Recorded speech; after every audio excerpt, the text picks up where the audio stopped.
There's an invisible power you've been using your entire life. Every single day you speak words without thinking about them. They tumble out of your mouth in conversations, arguments, moments of joy, moments of pain, and then they disappear into the air and you forget about them. But they don't disappear. The Buddha made a remarkable observation about speech. He said that we create more karma, more of our future reality, more consequences through what we say than through our actions, or even our thoughts. He codified 10 elements of conduct we need to care for. 3 have to do with the body, 3 with the mind, and 4 with the voice. 4 out of 10, the Buddha gave speech more importance than anything else. Tonight you're going to hear stories. Not lectures, not rules, just stories that reveal how words shape everything. Your relationship, your inner peace, the quality of your life tomorrow, and the day after that. You don't need to do anything special right now, just listen. Let these teachings settle into you at their own pace. If your attention drifts, that's perfectly natural. If you fall asleep, these words will still be working in the background of your mind.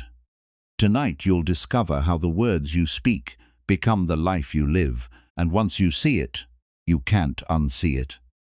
There was a young boy sitting in the back seat of his grandfather's car. His grandparents fought occasionally, not just when something genuinely upsetting happened. They fought constantly over things that seemed, even to the boy's young mind, completely childish.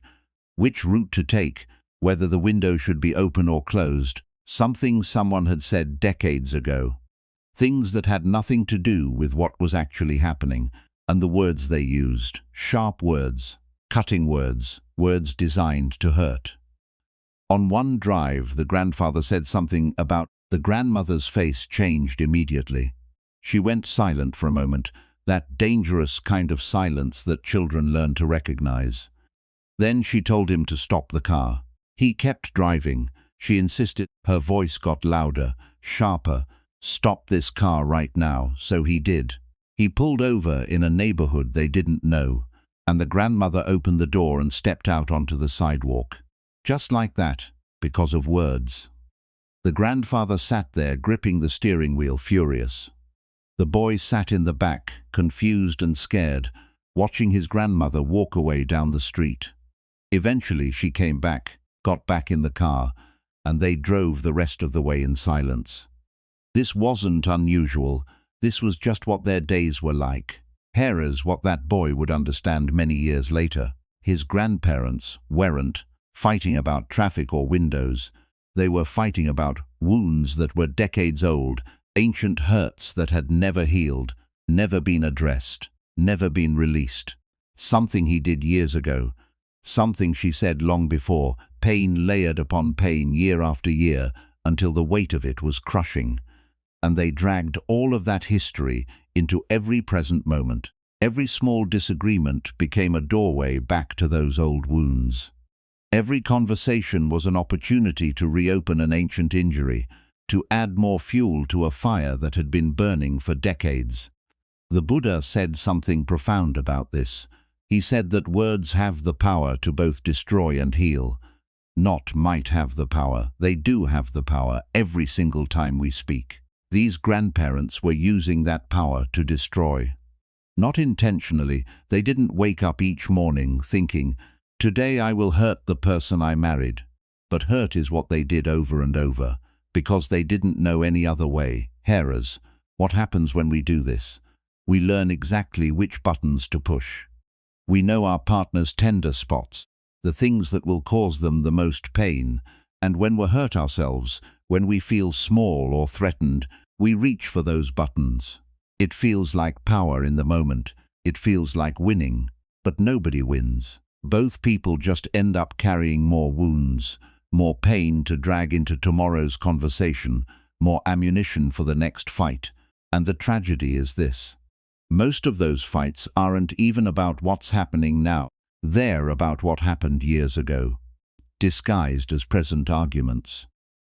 The Buddha taught that we create suffering not just through what happens to us, but through how we hold on to what happened, through the stories we tell ourselves, through the grudges we nurture and the revenge we seek.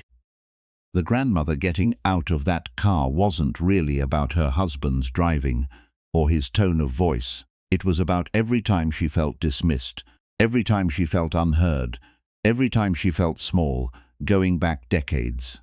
All of that history collapsed into one afternoon. Relationships become battlefields this way, word by word, wound by wound, until you can't remember what it was like before the war started. But here is the thing the Buddha understood. In every single interaction we have a choice. We can reach back into our collection of old wounds and drag them into this present moment. We can use our words as weapons, knowing exactly where to aim for maximum damage. We can let ancient pain dictate how we speak today, or we can choose something different. We can notice when we're about to push that button. We can feel the urge rising, that familiar desire to wound because we've been wounded, and we can pause. Just pause, take a breath. Remember that the person in front of us is suffering too. Remember that words once spoken can't be taken back. Remember that we have the power to heal instead of destroy. This doesn't mean we suppress our pain or pretend everything is fine. It means we learn to address what's actually hurting instead of attacking through old proxies. Those grandparents never learned this. They carried their war until the very end, and the boy in the back seat watched, learning, though he didn't know it then, exactly what not to do. The choice is always available in every conversation, in every moment when we feel that familiar anger rising, in every impulse to wound because we've been wounded. The power sits on our tongues. We can destroy or we can heal. The Buddha knew which one leads to peace. There was once a young man who traveled to a monastery in Nepal to study. The monastery sat high in the mountains. Monks in burgundy robes, morning chants, meditation halls filled with silence. But there was one person who stood out.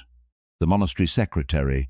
He was the only lay person living there, managing the monastery's affairs. After several months, the student needed to return home to renew his visa. The secretary learned about this and approached him with a request. "Since you're traveling anyway," the secretary said warmly, "would you mind taking something small to my family? Just a little gift to remind them of Nepal." The student agreed immediately. The secretary had been kind to him. Of course he would do this favor. The next day, the secretary arrived with 3 Sherpa, 3 men carrying boxes and boxes of things, kilos of flour, hundreds of prayer flags, hundreds of incense sticks, enough to fill more than one entire suitcase. The student stood there stunned. He had only one small bag for himself. Now he would need to buy another suitcase just for the secretary's small gift. And when the student explained he could only manage one extra bag, the secretary became upset, disappointed. This was who the secretary was. Selfish, always taking advantage, always finding ways to benefit himself at others' expense. Everyone in the monastery knew this. Everyone had their own story of how the secretary had managed to extract a favor, push a boundary, take more than his share. And yet, he was the most beloved person in the entire monastery. Visitors would come, meet everyone, and invariably the person they remembered most fondly was the secretary. How could this be? His manners were impeccable. When he spoke to you, his gestures were delicate, refined, as if he'd been trained to receive royalty. His voice was soft, measured. The words he chose were sweet, wrapped in warmth. Even when asking for something outrageous, like 3 suitcases carried across the world, he did it with such grace that you almost wanted to help him. The student was baffled. He knew the secretary was fundamentally self-serving, and yet, even knowing this, he found himself drawn to the man. This revealed something profound. The form of our speech, how we say things, often matters more than what we're saying. The student had also met the opposite type of person. People with genuinely good hearts, kind, trustworthy, loyal people you could rely on in a crisis. But they spoke roughly, bluntly, without tact. Their words came out hard even when their intentions were pure, and people didn't like them. They were avoided, their goodness went unappreciated because the delivery was harsh. The Buddha understood this deeply. He taught his students to speak with endearing speech, to choose words that are gentle and warm. Not because content doesn't matter, but because form opens the door for content to be received. Think about this in your own life. How many times have you reacted not to what someone said, but to how they said it? The tone, the edge in their voice, the dismissive gesture. You might have agreed with their words, but the way they delivered them made you defensive, resistant, hurt. And how many times have you softened towards someone simply because they spoke with warmth? Because their voice carried kindness even when delivering difficult news.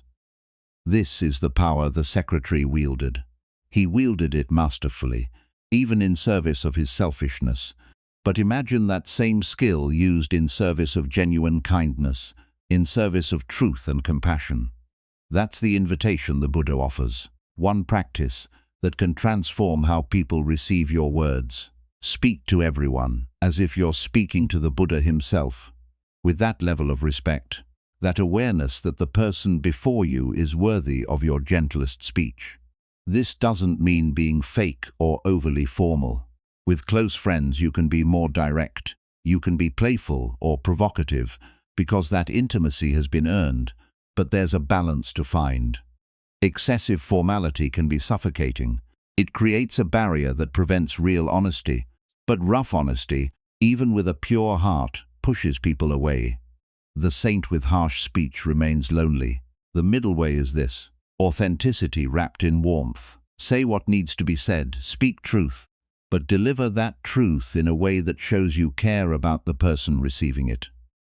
The monastery secretary taught an important lesson, even if he himself hadn't learned the deeper truth beneath it.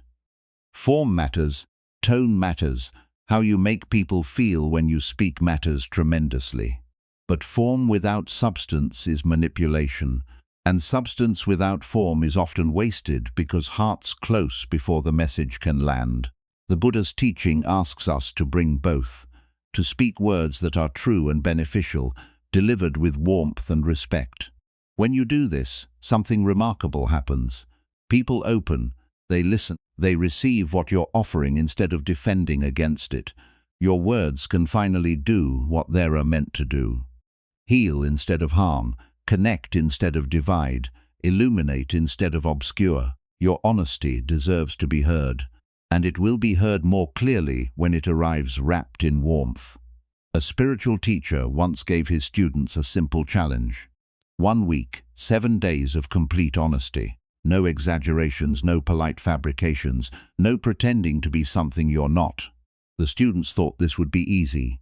After all, they weren't liars, they considered themselves honest people. How hard could it be? Very hard, it turned out. The first student made it through breakfast before realizing how often he managed reality. A friend asked how he was doing. The automatic response rose to his lips. Great, everything's going well. But he paused.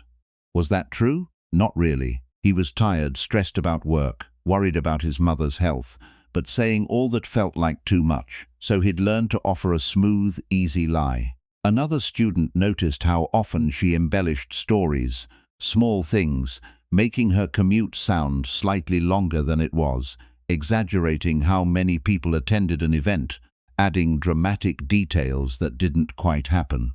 Nothing malicious, just the habit of making life sound a little more interesting than it actually was. A third student caught himself pretending to know things he didn't know. In a conversation about politics, he nodded along confidently, offering opinions on topics he'd barely thought about, just filling air with authoritative-sounding words. By day 3, all the students were exhausted. Being completely honest required constant vigilance. Every sentence needed to be examined before it left the mouth. Every claim needed to be verified internally. Is this actually true? Am I saying this because it's real or because it's convenient? They discovered something unsettling. Much of their daily communication was designed not to convey truth, but to maintain a particular image, to appear successful, knowledgeable, put together, to avoid difficult conversations, to smooth over rough edges. One student realized she'd been lying to herself most of all. She told herself she was happy in her job when she dreaded going to work. She told herself her relationship was fine when she felt lonely, even lying next to her partner. She told herself she was fine with her body when she avoided mirrors. These internal lies were the foundation for all the external ones. Once you're dishonest with yourself, being dishonest with others becomes easy, almost automatic. By the end of the week, most students hadn't maintained perfect honesty, but they'd learned something invaluable. They'd learned to notice the impulse to exaggerate, to notice the urge to impress, to notice the fear that makes them hide behind pleasant lies. The Buddha taught that deception has 4 elements that make it complete karma. First, the intention to deceive, planning ahead to mislead someone. Second, saying something false. Third, the other person believing the lie. And fourth, feeling satisfaction at having successfully deceived them.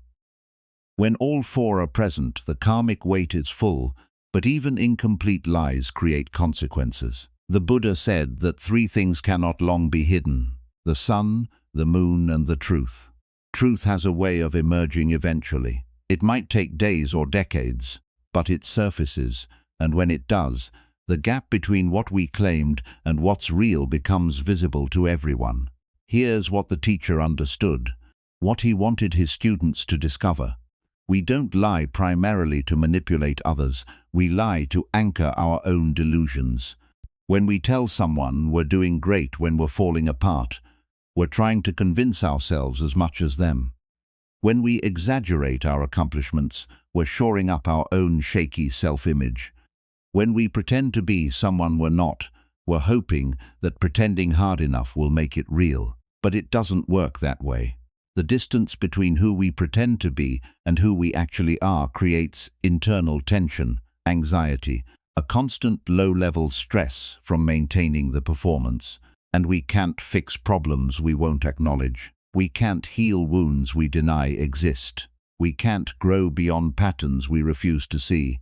This is why honesty with ourselves comes first. Every great spiritual practitioner shares this quality.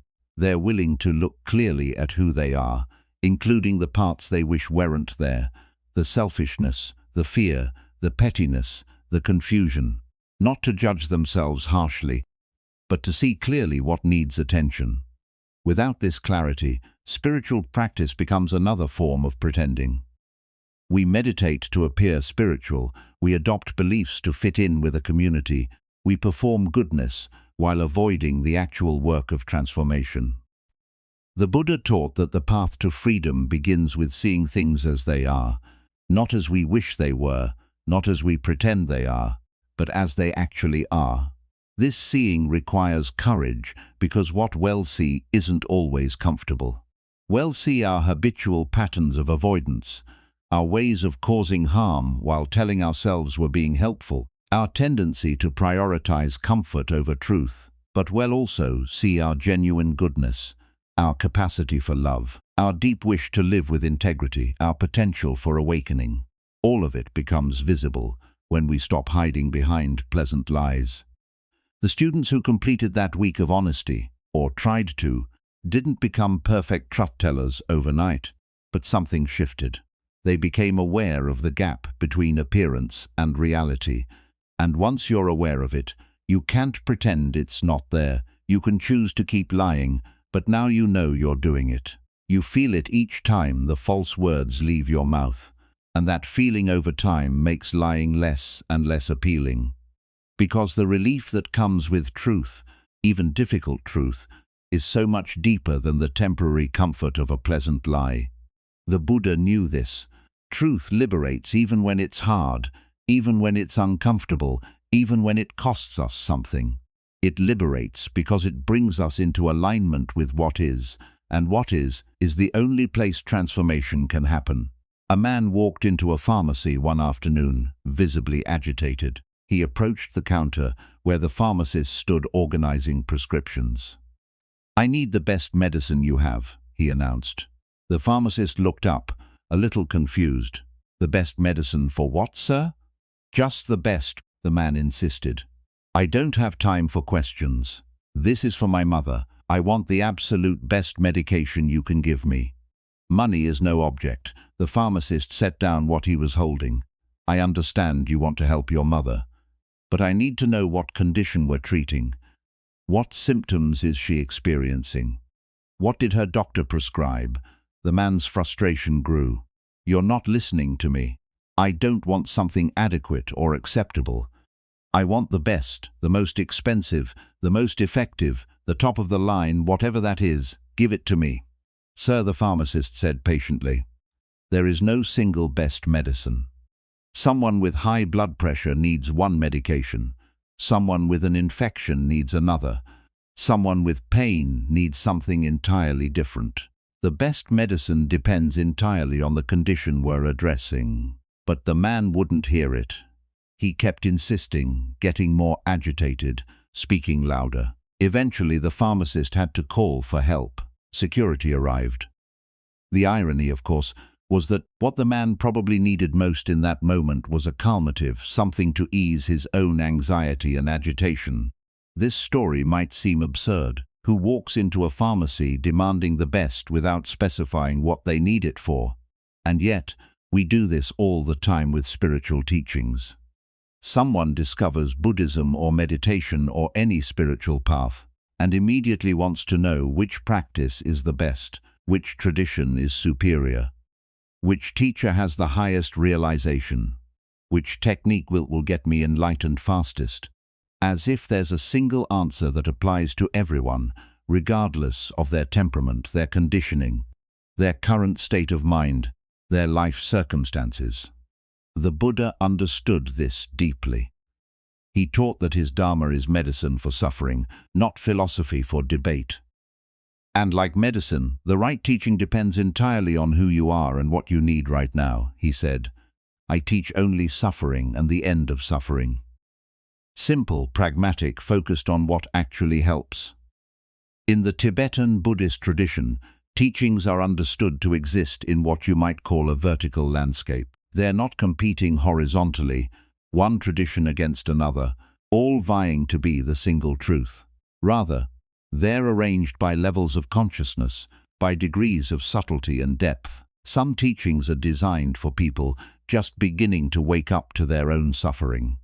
Other teachings are for those ready to question the nature of reality itself. Still others are for advanced practitioners who've already transformed much of their confusion. None is absolutely better than the others.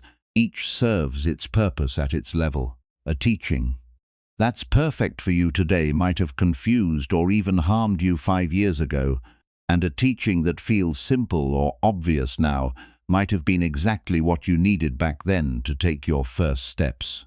Think of it like education. Is calculus better than basic arithmetic? Well, if you're trying to engineer a bridge, yes. If you're trying to help a 7-year-old understand numbers, absolutely not. The question isn't which is superior in some abstract sense. The question is what serves this person at this stage of their development. The highest Buddhist teaching, the view of emptiness, the nature of mind, the dissolution of subject and object, would be overwhelming, even harmful to someone just learning to be kind to themselves. It would create more confusion, not less. And practices that are perfect for beginners, focusing on breath, cultivating compassion, understanding cause and effect, might feel too basic for someone ready for deeper investigation. This is why the Buddha tailored his teaching so carefully to each person he met. He didn't give everyone the same instruction. He offered what would actually help them take the next step. So when someone asks, what's the best spiritual practice? The answer has to be, the best for whom? The best for what purpose? The best at what stage of the path? There are at least 3 valid ways to answer that question. First, you can ask, what's closest to ultimate truth? What's the most refined understanding of reality? For this, traditions point to their highest teachings, but being the most refined doesn't make them the most helpful for everyone. Second, you can ask, What's optimal for you specifically right now? What practice matches your current capacity, your present needs, your immediate challenges? This answer is different for each person and changes over time. Third, you can ask, for a group of people at similar stages, what's generally most beneficial? This is how teachers decide what to offer a class or community. Not the absolute highest teaching, but what will genuinely help most people present. Understanding this prevents spiritual arrogance, the dangerous belief that my practice is the best, and if you're not doing what I'm doing, you're wasting your time. That's like the man in the pharmacy insisting everyone needs the same medicine he wants for his mother. It ignores context, individuality, the complexity of human experience. When you understand that different people need different medicine, you can appreciate all genuine paths. You can respect someone's devotional practice, even if you're drawn to meditation. You can honor someone's analytical approach, even if you prefer direct experience. Each path serves the people it serves, and those it serves well will grow, and eventually may need a different path. Or they may go deeper into the same path and discover new dimensions within it. The Buddha wasn't trying to create a single system everyone should follow. He was offering medicine, different prescriptions for different ailments, different stages, different beings. What matters isn't whether you're practicing the best technique in some absolute sense. What matters is whether your practice is helping you suffer less and love more, whether it's making you kinder, clearer, freer. That's the only measure that counts. The man in the pharmacy eventually calmed down. He realized he needed to talk to his mother's doctor, get a proper diagnosis, bring back a prescription that matched her actual needs. Not the best medicine in the abstract, the right medicine for her specific condition. Mahatma Gandhi was, by any measure, a political genius. He understood power, strategy, how to move masses of people toward a common goal. He outmaneuvered the British Empire, one of the most powerful forces in human history, using nothing but organized nonviolence and moral clarity. But Gandhi's approach wasn't purely strategic. It had a mystical dimension that many people overlook. There were moments when everyone around him, his closest advisors, his political allies, the people who knew the situation intimately, told him not to do something. The political calculation said it would fail. The strategic analysis said it was too risky. Common sense said to wait, to negotiate, to compromise. And Gandhi would say no, not because he had a better strategy, but because he believed in something deeper than strategy. He believed that truth itself has power. He would say, this is true in principle, and if we plant ourselves firmly on this truth, if we refuse to compromise it, the universe itself will have to bend. It sounds almost naive, doesn't it? Like magical thinking, as if standing on principle alone could move mountains, change empires, transform history. And yet it worked again and again. Gandhi's seemingly impossible gambles on truth succeeded where careful strategy would have failed. The Salt March, the various fasts, the insistence on nonviolence, even when violence seemed the only option. The first waves of resistance would crash against him.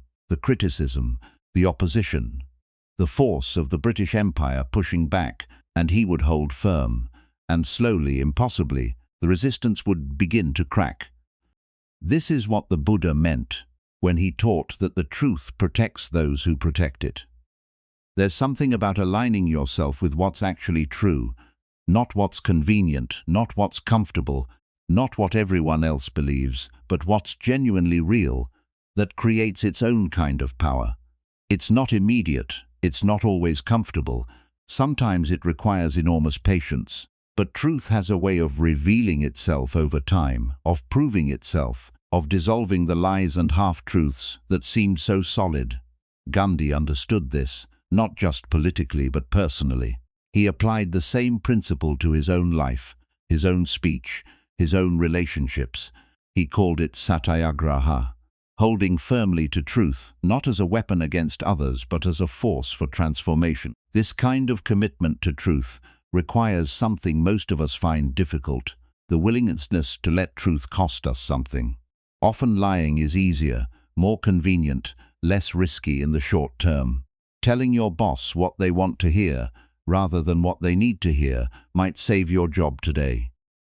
Exaggerating your qualifications might win you an opportunity. Hiding your real feelings might avoid a difficult conversation. But these small compromises with truth accumulate.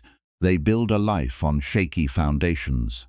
They create a gap between who you appear to be and who you actually are, and that gap, that distance between appearance and reality, is exhausting to maintain. Gandhi bet everything on the opposite approach. He bet that truth, even when it seemed disadvantageous, would ultimately prove stronger than lies, that integrity, even when it looked like weakness, would ultimately prove more powerful than manipulation. And he was willing to pay the price for that bet, to accept the immediate costs, the criticism, the imprisonment, the danger, because he trusted in truth's long-term power. The Buddha taught something similar about karma. He said that causes and conditions that are wholesome, that align with reality, naturally produce wholesome results. Not immediately, perhaps, not in ways you can always predict, but inevitably. This is what Gandhi was trusting. Not that truth would magically solve everything, but that planting yourself in truth creates conditions that over time lead toward freedom rather than further entanglement. Think about your own life for a moment.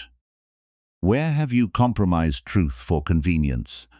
Where are you maintaining a story that isn't quite real? Where have you built something on a foundation of half-truths? And what would it cost you to tell the truth there? Not cruelly, not recklessly, but clearly and honestly. It might cost you comfort. It might cost you certain relationships or opportunities. It might cost you the image you've been maintaining. But what's the cost of continuing the lie? The constant vigilance required to remember what story you told to whom, the anxiety of being found out, the slow erosion of your own integrity, the distance growing between who you are and who you pretend to be. Gandhi's gamble suggests there's another way. You can plant yourself in truth. You can say, this is what's actually real, regardless of whether it's convenient. And then you can wait, not passively but actively, holding that truth, embodying it, refusing to compromise it even when the pressure comes. And over time, something shifts. Not because truth is magic, but because truth aligns you with reality, and reality ultimately is more powerful than any story we tell about it. The Buddha taught that karma's mathematics are simple. What you put into the world comes back, not in a punitive way, but as a natural consequence. Plant seeds of truth, and truth grows around you. Plant seeds of deception, and your life becomes tangled in stories you can't maintain.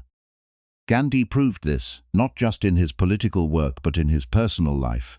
He made his struggles public, his doubts visible, his growth transparent. He didn't pretend to be perfect. He showed people what it looks like to keep choosing truth even when it's difficult, and that authenticity, that willingness to be real, was part of what made him powerful. Not powerful in the sense of dominating others, but powerful in the sense of being unmovable, unshakable, rooted in something deeper than fear or ambition. This is the invitation. To invest in truth as a spiritual practice, to bet on integrity even when it seems risky, to trust that the universe eventually bends toward what's real, not because the universe is moral or fair, but because truth has its own gravity, its own weight, its own power to transform everything it touches. There was an elderly Tibetan master named Khenchen Api Rinpoche, who lived most of his later years in retreat. He was one of those rare teachers whose presence communicated more than most people's words. When students visited him, they felt they were in the company of someone who had gone very deep, very far on the spiritual path. Occasionally, he would come down from his retreat to visit the monastery's study academy. He would sit with the students, have tea, spend an afternoon in their company, and what struck everyone who met him was this: he never wasted a word, not a single one.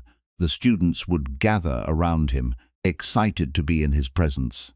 Someone would start talking about the weather or their travels or some ordinary event. Kenshin Api would sit quietly, sipping his tea, not engaging, not rudely. His presence remained warm, attentive. He wasn't checking out or disapproving.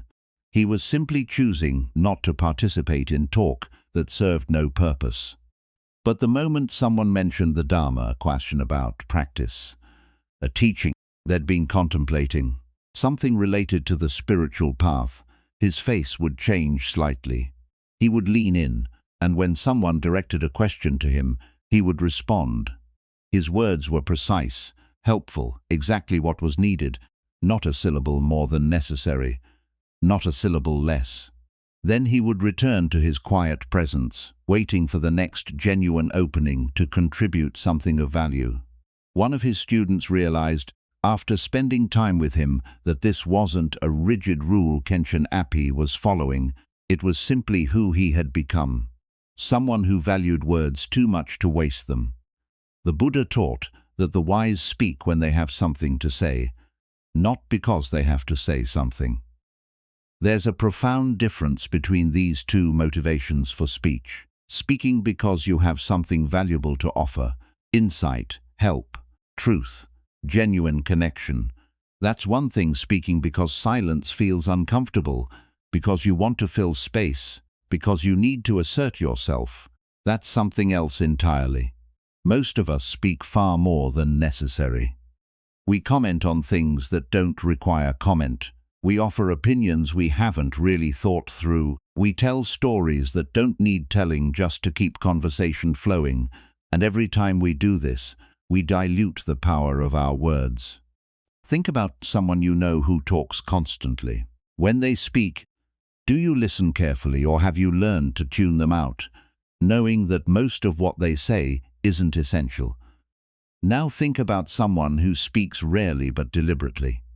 When they open their mouth, everyone leans in because they've earned the right to be heard by being economical with their speech.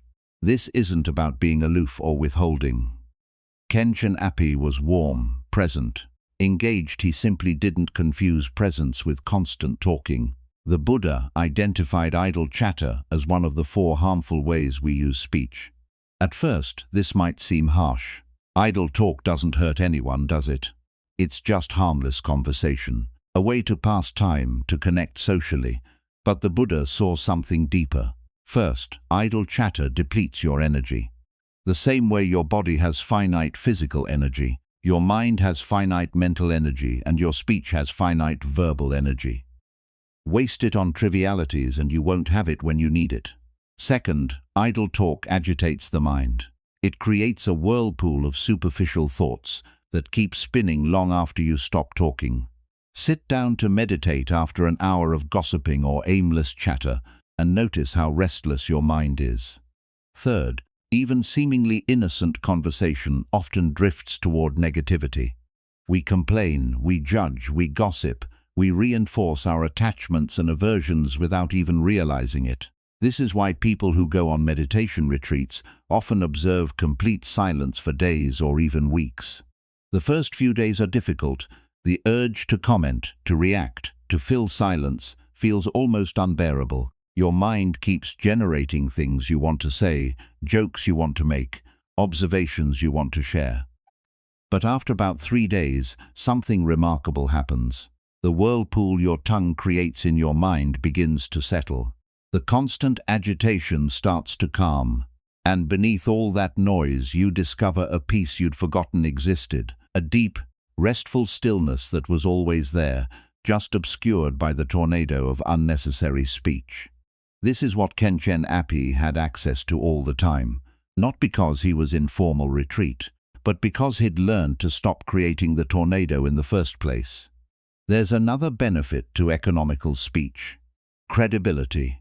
Remember the story of the boy who cried wolf. He kept raising false alarms until no one believed him anymore. His words lost all power because he'd proven them unreliable. The same thing happens when we talk too much. People learn that most of what we say isn't important, so they stop listening carefully even when we have something genuine to communicate. But someone like Khenchen Api, who speaks rarely and purposefully, commands attention naturally. When he chooses to speak, people know it matters. This doesn't mean you should become silent and withdrawn. That's not the point. The point is to develop discernment about when speech serves a real purpose and when it's just noise. Is what you're about to say true? Is it necessary? Is it kind? Will it contribute something of value? If not, consider whether silence might be the wiser choice. There's a kind of power in restraint, in choosing not to fill every silence, not to comment on every topic, not to add your voice to every conversation. That power comes from having something left when it matters, from being someone whose words carry weight, because they're used sparingly, offered carefully, chosen with intention. Khenchen Api wasn't performing some spiritual technique. He was simply living in alignment with what he understood. That words are precious, that silence is spacious, that the Dharma deserves our full attention and trivial chatter does not. And in his presence, people learned something without him having to teach it explicitly. That you can be fully engaged, completely present, deeply connected with others, without filling every moment with sound. Sometimes the most powerful thing you can offer is the space of thoughtful silence. A young student of Khenchen Api Rinpoche was asked to design a book cover for a text the monastery was about to publish. The student knew something about design and was happy to help, but he was also very busy with many other responsibilities. Days passed and he kept meaning to work on the cover but never found the time. Finally, the night before the deadline, he sat down and quickly created one design, just one option. He printed it out and brought it to Khenchen Api's house the next morning. The elderly master looked at the design carefully. Then he looked up at the student and said gently, "This won't work." The student was surprised. "Why not?" "I think it's quite elegant. The composition is balanced. The colors are harmonious." Khenchen Api interrupted quietly, "The Buddha's image is partially cut off. In our tradition, when we show an image of an enlightened being, we show the complete form. We don't crop it for aesthetic effect. And the image should be inside the cover, not on the outside where people might place objects on it." The student felt a wave of panic. He had only 3 hours before the printer needed the final file, and he'd brought only one design. But he didn't want to admit his poor planning. So he began arguing for his design. "Yes, I understand the concern, but I think the modern aesthetic I've created here will actually draw more readers. The partial figure creates visual interest. People today respond to this kind of contemporary design." He talked about color theory, about visual flow, about contemporary publishing standards. He built a whole elaborate justification for why his design was not just acceptable, but actually superior to what the tradition suggested. Finally, he used the word that gave away his real motivation. "I insist," he said. "I really believe this design will serve the book well. I insist that we use it." Khenchen Api looked at him with those calm, clear eyes, and he said something that completely deflated the student's entire argument. "I don't insist," the master said softly. "I gave you my understanding of what would be appropriate based on our tradition, but it's your design. Do whatever you think is best." And with that, the conversation was over. The student left with his design, technically free to use it. But he felt completely defeated because Khenchen Api had done something unexpected. He had refused to fight. He hadn't doubled down on his position. He hadn't tried to convince or control. He'd simply offered his perspective and then let go completely. "I don't insist." Those 3 words revealed something the student hadn't understood about himself. How desperately he needed to be right, how strongly he wanted his ideas validated, how much he was clinging to his own way. The master, by contrast, held no attachment to the outcome. He'd said what he believed was appropriate based on tradition and respect, and then he'd released it entirely. The student went home and created a new design that honored the tradition, not because he was forced to, but because the master's non-insistence had shown him something about his own rigidity. The Buddha taught that letting go gives us freedom, but we misunderstand what this means. We think it means not caring, being passive, having no preferences. That's not it at all. Khenchen Api cared about the design. He had clear thoughts about what would be appropriate. He wasn't indifferent, but he didn't need to win the argument. He didn't need to impose his view. He could offer his best understanding and then release all attachment to whether it was accepted. This is very difficult from how most of us operate. When we share our opinion, we invest our ego in it. If someone disagrees, it feels like a personal rejection. We defend our position not because we're sure we're right, but because backing down feels like losing. We turn conversations into tennis matches, volleying arguments back and forth, trying to score points, waiting for our chance to smash the ball past our opponent. But Khenchen Api wasn't playing tennis. He was making an offering. Here's what I understand. He was saying what seems true to me. Take it or leave it. My peace doesn't depend on your agreement. This is what spiritual maturity looks like. Not having no opinions, but holding opinions lightly, not being wishy-washy, but being unattached to outcomes, not being passive, but being free from the need to control others' choices. When you can do this, something remarkable happens in your interactions with people. They stop feeling pressured by you. They stop experiencing your advice or perspective as an imposition. And paradoxically, they be much more likely to actually consider what you've offered. Because you're not trying to win, you're not making it about you.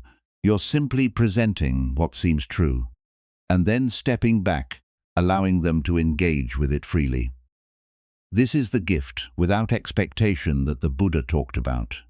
You offer your best, your insight, your help, your perspective, and then you release it completely. It's no longer yours to control.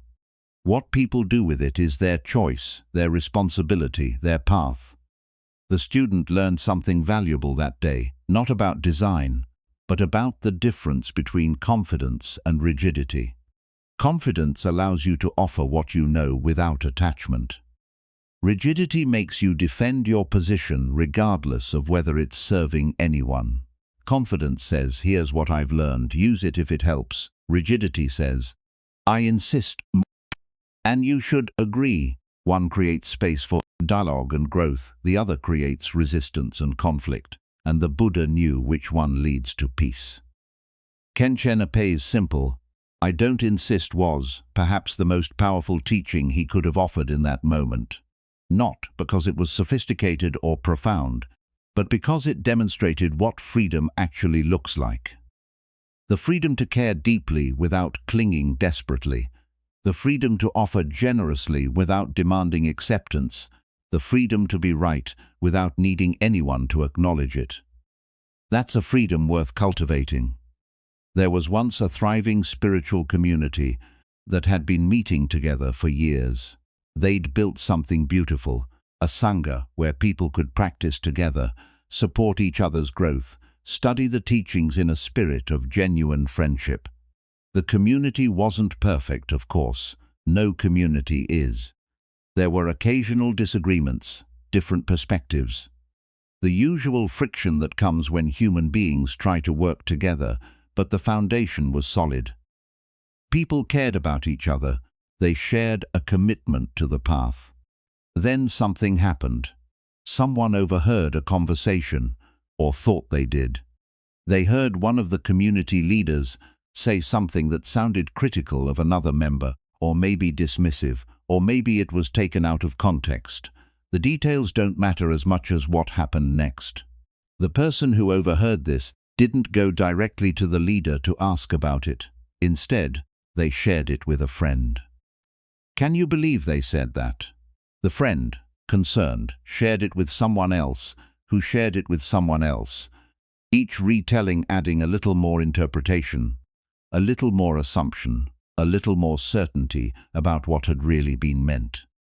Within a week, the community had fractured into camps.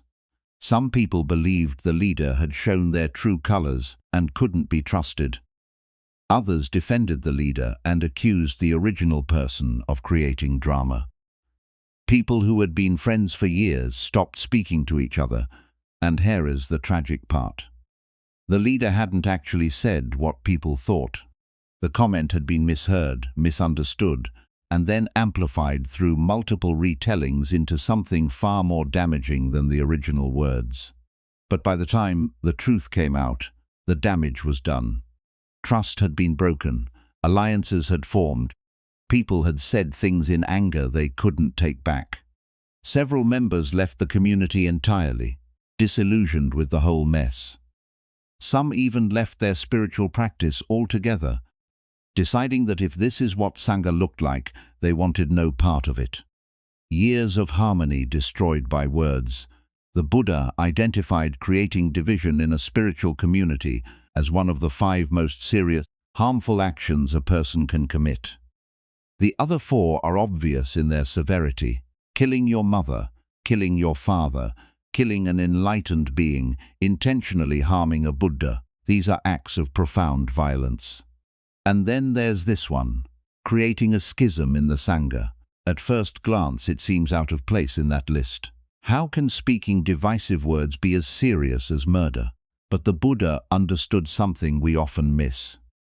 When you destroy a spiritual community, you're not just affecting the people currently involved. You're destroying all the good that community would originate into the future. All the people who would have been helped. All the teachings that would have been shared. All the support that would have been offered. All the growth that would have happened. All the suffering that would have been alleviated. One act of division can unravel years of careful building. It can send people away from the Dharma entirely. It can poison the reputation of spiritual community for everyone who witnesses it. This is why the Buddha weighted it so heavily, and it doesn't require malicious intent. Most people who create division don't set out to destroy community, they just speak carelessly. They gossip without thinking. They share information that should have remained private. They add their own interpretation to what they've heard. The Buddha said that a word can start a war, not metaphorically, literally. Throughout history, conflicts have erupted because of words spoken in anger. Rumors spread without verification, inflammatory speech that turned disagreement into violence. On a smaller scale, words divide families, end friendships, shatter communities. So what's the antidote? One of the most respected Western Buddhist teachers, Venerable Tenzin Palmo, offers a simple rule. Never say something about a person who isn't present that they wouldn't be happy to hear if they were. Read that again slowly. It's a high standard. Not just don't say false things about people, not just don't spread malicious gossip, but don't say anything about someone, even if it's true, that would hurt them if they heard it. This doesn't mean you can never discuss difficulties with others or seek advice about challenging relationships. But it does mean being extraordinarily careful about how you speak about people who aren't there to represent themselves. The wisest teachers actually go further. They actively look for opportunities to praise people who aren't present, to recognize their virtues, to speak well of them, to build them up rather than tear them down. Because words don't just affect the person being talked about. They affect everyone listening. They shape the culture of any group or community. If people know that when they leave a room, others will speak kindly of them, trust deepens. If people fear that their absence will be the cue for criticism, community fragments. The community in our story never fully recovered. Some people returned eventually. New people joined who didn't know the history, but something had been lost. That innocent trust, that sense of safety, that feeling that this was a place where you could be vulnerable without fear of being talked about behind your back. All because words that should have been spoken face to face were instead whispered to others. All because assumptions were shared as facts. All because people forgot that speech has consequences. The Buddha's teaching here is clear. If you want to be part of building something beautiful with others, guard your speech about those others with extraordinary care. Don't let your mouth become a weapon that divides what should stay whole. Don't be the person whose words shatter years of careful building. Don't trade the temporary satisfaction of gossip for the permanent damage of broken trust. Because once words are spoken, they spread like ripples on water, and by the time you realize the damage they're doing, it's too late to call them back. A family was gathered around the dinner table, parents, children, maybe some extended family. The details don't matter. What matters is what one person in that family was feeling: bored. The conversation was pleasant enough, but painfully mundane. Someone talking about their day at work, someone else describing a minor home repair, the kind of everyday talk that families share when there's nothing particular happening. And this person, let's call them the instigator, felt an urgent urge to make something happen, to create some spark, some drama, some energy in what felt like a very dull evening. So they dropped a grenade into the middle of the conversation. "You know," they said casually, "I've been thinking about what Uncle James said at the last gathering about how some people in this family contribute more than others." The table went quiet. Uncle James looked confused. He didn't remember saying that, or at least not in those words. Aunt Marie's face flushed because she knew exactly how that comment might be interpreted and who it might be aimed at. Dad's jaw tightened. Mom tried to change the subject, but it was too late. The grenade had been thrown, and now everyone was reacting to it. What had been a peaceful, if boring, family dinner became tense. Old resentment surfaced. Defensive explanations were offered. Someone made a sharp retort. Someone else left the table, upset. And the instigator. They sat back and watched the explosion they'd created, feeling somewhere beneath the apparent concern on their face, a little satisfied. Finally, something interesting was happening. This pattern isn't limited to family dinners. It happens in friend groups, at work, in any gathering where people get bored with harmony and unconsciously seek to create conflict for entertainment. We do it online constantly. People post deliberately provocative comments, not because they believe them or even care about them, but because they want to see people fight. They want to watch the chaos unfold. They want to be the one who caused something to happen. These people are called trolls on the internet, but we're all capable of being trolls in person. The Buddha called this idle speech, and he understood its danger. Not just the obvious danger, the immediate conflict it creates, but the subtler damage it does to the person who engages in it. When you use words to create unnecessary drama, you're training yourself in a particular way of being. You're teaching yourself that peace is boring, that harmony needs to be disrupted, that your entertainment matters more than other people's comfort. You're also avoiding something. Why do we feel such discomfort with peaceful moments? Why does harmony feel boring rather than precious? Why do we need to fill every silence with something, even if that something is chaos? Usually, it's because beneath the boredom is something we don't want to feel. Maybe it's loneliness, even in a room full of people.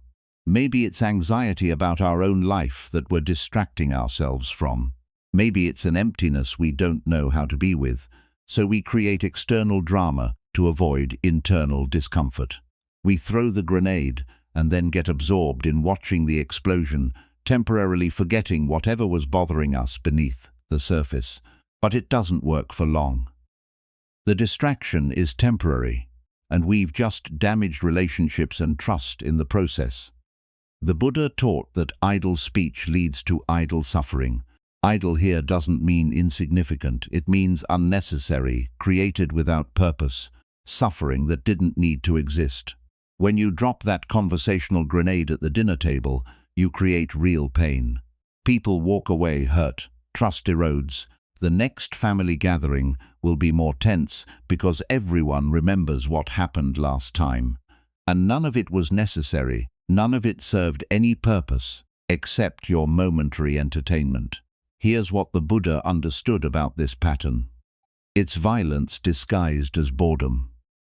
We don't usually think of provocative speech as violence. It's not hitting someone, it's not breaking something, it's just words, but words create real consequences.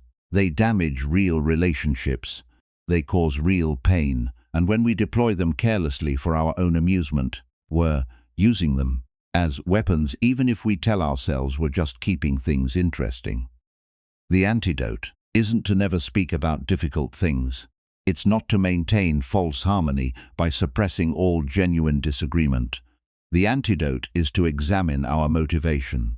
Am I bringing this up because it genuinely needs to be addressed? Because clearing the air would actually help?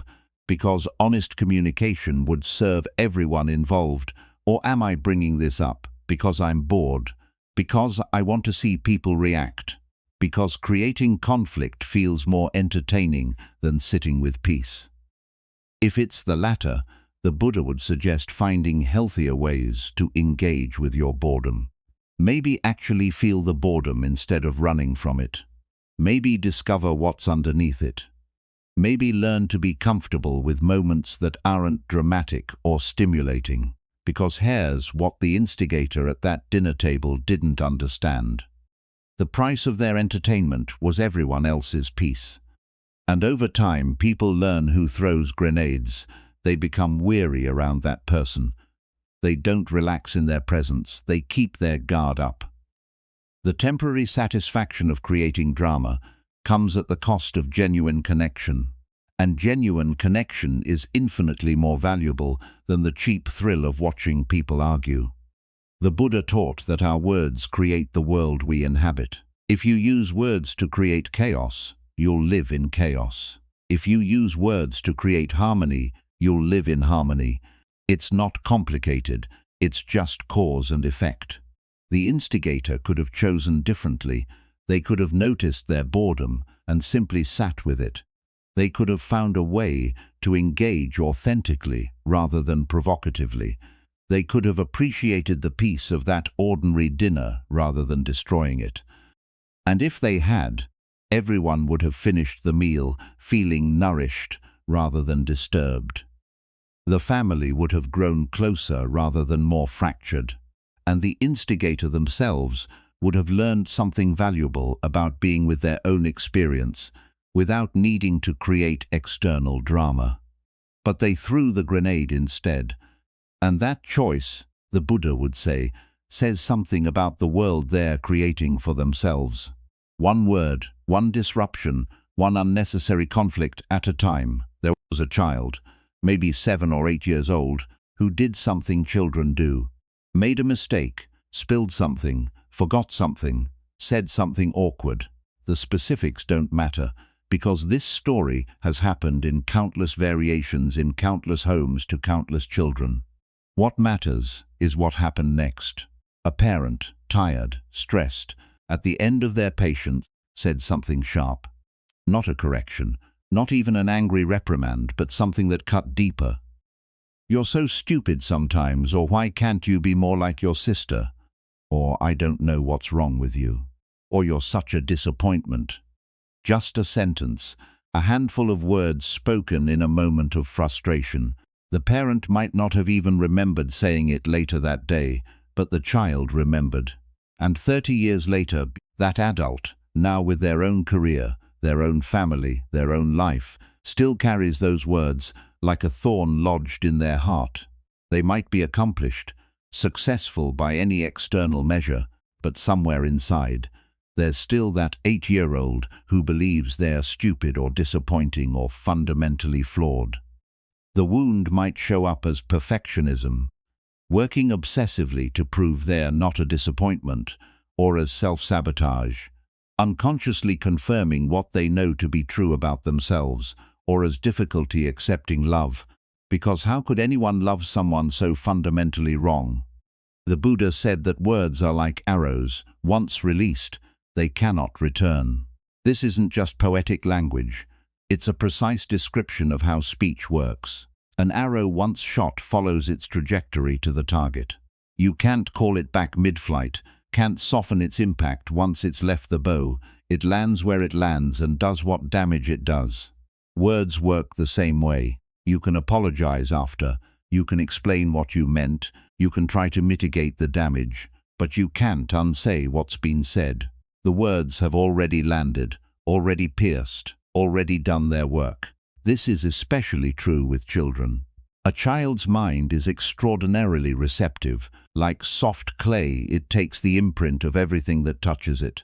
And a child's heart is tender in a way adult hearts no longer are, not yet armored by years of experience, not yet skilled at deflecting pain. Words that an adult might shake off or contextualize, a child absorbs as fundamental truth about who they are. When a parent says, "You're so stupid," an adult might hear they are frustrated with this specific situation. But a child hears, "I am stupid. That's what I am. That's the truth about me." And once that belief lodges in a developing mind, it becomes part of the architecture of self-perception. It shapes decisions, relationships, the whole trajectory of a life. The parent in our story didn't intend this outcome. They weren't trying to traumatize their child. They were just tired, overwhelmed, at the end of their rope. They spoke without thinking. They said what came to their mouth in a moment of frustration, without considering the full weight of those words.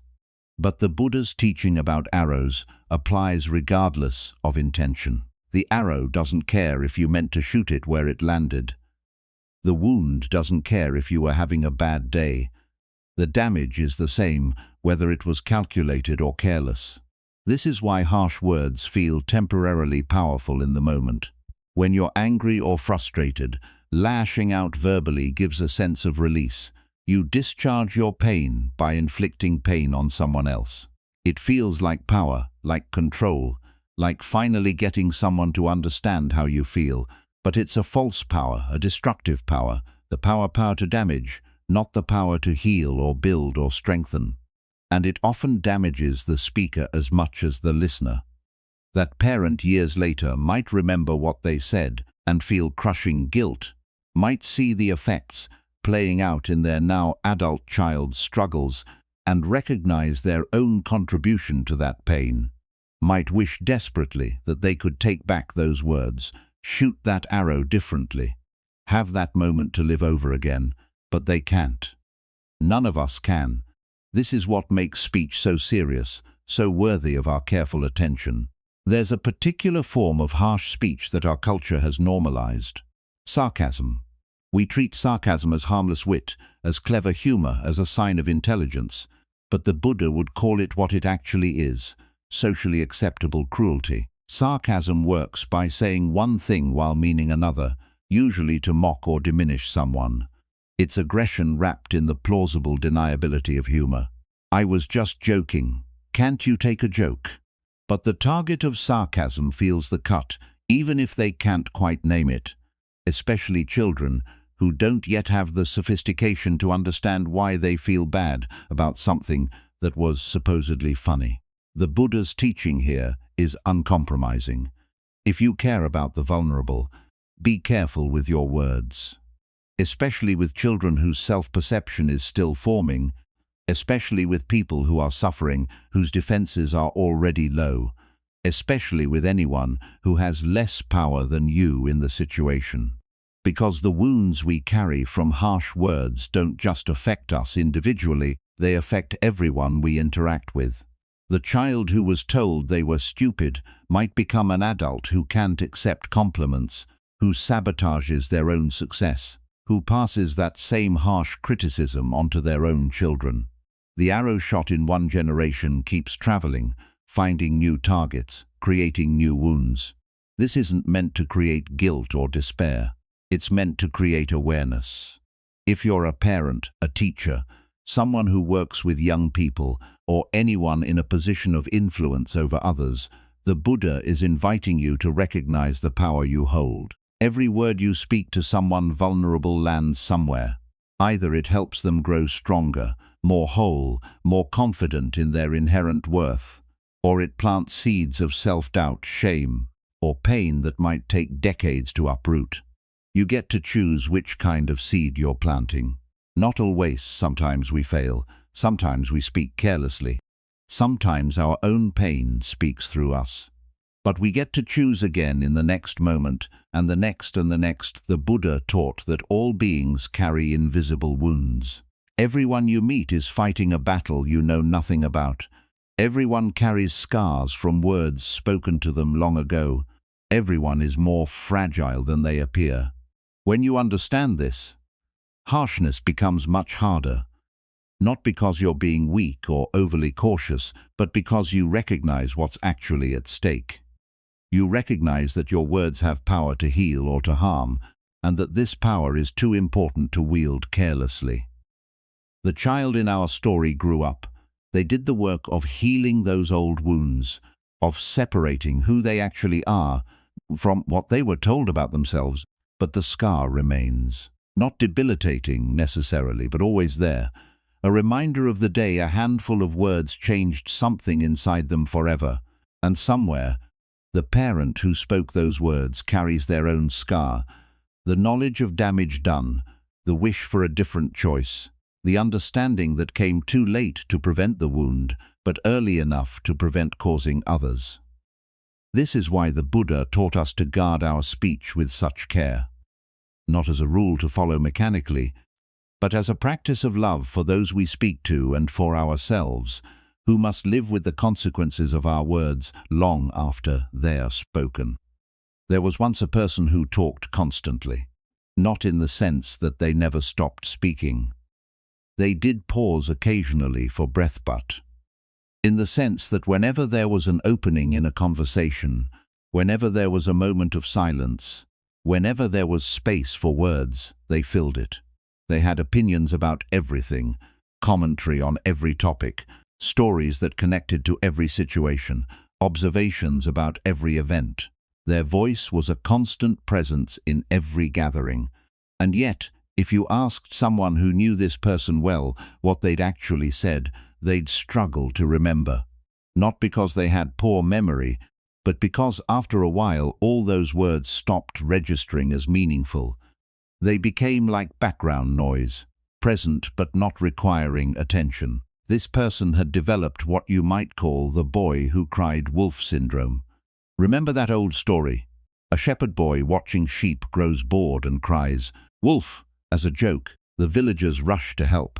When they discover there's no wolf, they return to their work, annoyed but forgiving. The boy does it again and again, and each time the villagers respond a little less urgently. Their trust erodes a little more. Then one day a real wolf appears. The boy cries, "Wolf!" but now no one comes. They've learned that his cries mean nothing. He's depleted his credibility so thoroughly that his words have lost all power, even when they finally carry truth. This is what happened to our constant talker. Friends learned to tune them out. When they spoke, people nodded politely, but didn't truly listen.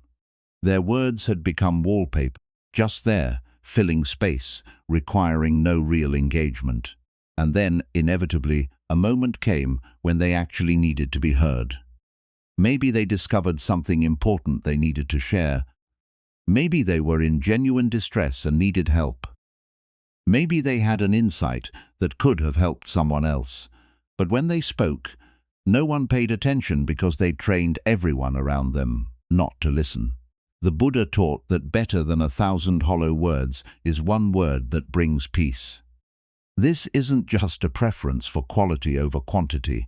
It's a recognition of how speech actually works, how credibility builds, how influence develops.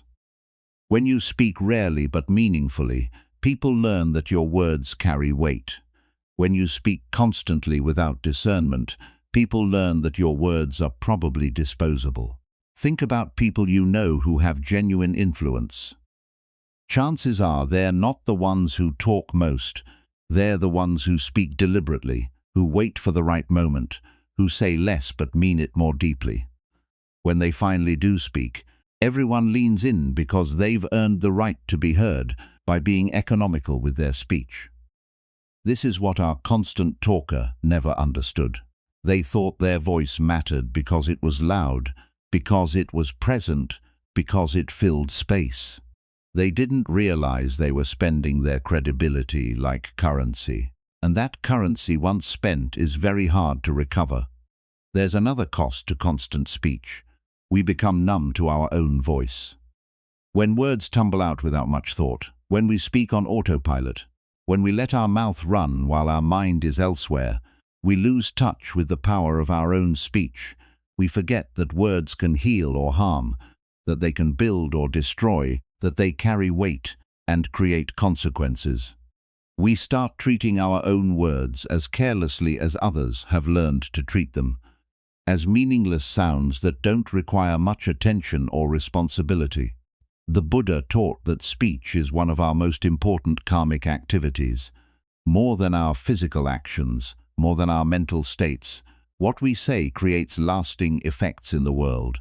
It shapes relationships, influences others, creates ripples that extend far beyond the moment of speaking. When we speak mindlessly, we're creating karma mindlessly. We're setting causes in motion without any awareness of what effects might follow.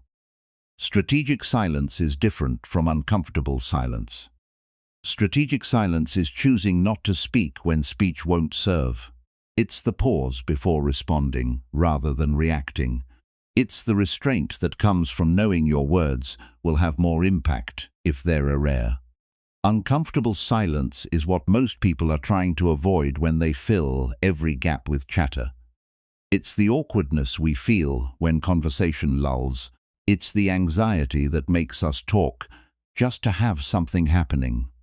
The constant talker was running from uncomfortable silence their entire life, because in silence they might have had to face whatever was underneath all that noise. The anxiety, the loneliness, the need for validation, the fear of being forgotten if they weren't constantly reminding people of their presence. But running from silence meant they also ran from themselves. They never developed the capacity to be with their own experience without immediately narrating it, commenting on it, turning it into another story to tell. This is the tragedy of empty speech. Not just that it annoys others or depletes credibility, but that it keeps the speaker trapped on the surface of their own life. They never dive deep because they're too busy chattering at the shallow end. Recovering the power of your word is possible, but it requires practice. Start noticing when you speak from habit rather than intention. Catch yourself filling silence just because it's there. Notice when you're about to offer an opinion on something you haven't really thought about. And in those moments, try choosing silence instead, not as punishment or suppression, but as an experiment. What happens if you don't fill that space? What emerges if you let the silence be? At first, it will probably feel uncomfortable. Your mind will generate things you should say. You'll worry people will think you're boring or disengaged, but gradually something shifts. You discover that you don't need to comment on everything. That silence isn't awkward unless you make it awkward. That your words, when you finally do speak, start to carry more weight. People begin to notice, oh, they don't usually speak up. This must be important. And suddenly you have influence you lacked when you were speaking all the time. The constant talker eventually learned this lesson, though it took years. They realized that their endless speech had been a kind of absence, not presence. They'd been so busy making noise that they'd forgotten how to communicate anything real. And when they finally started speaking less, something unexpected happened. People started actually hearing them. The words they did choose to share landed differently. Conversations became exchanges rather than monologues, and they discovered something the Buddha had known all along. True presence doesn't require constant speech. Sometimes the most powerful thing you can offer is the spaciousness of thoughtful silence, broken only when you truly have something worth saying.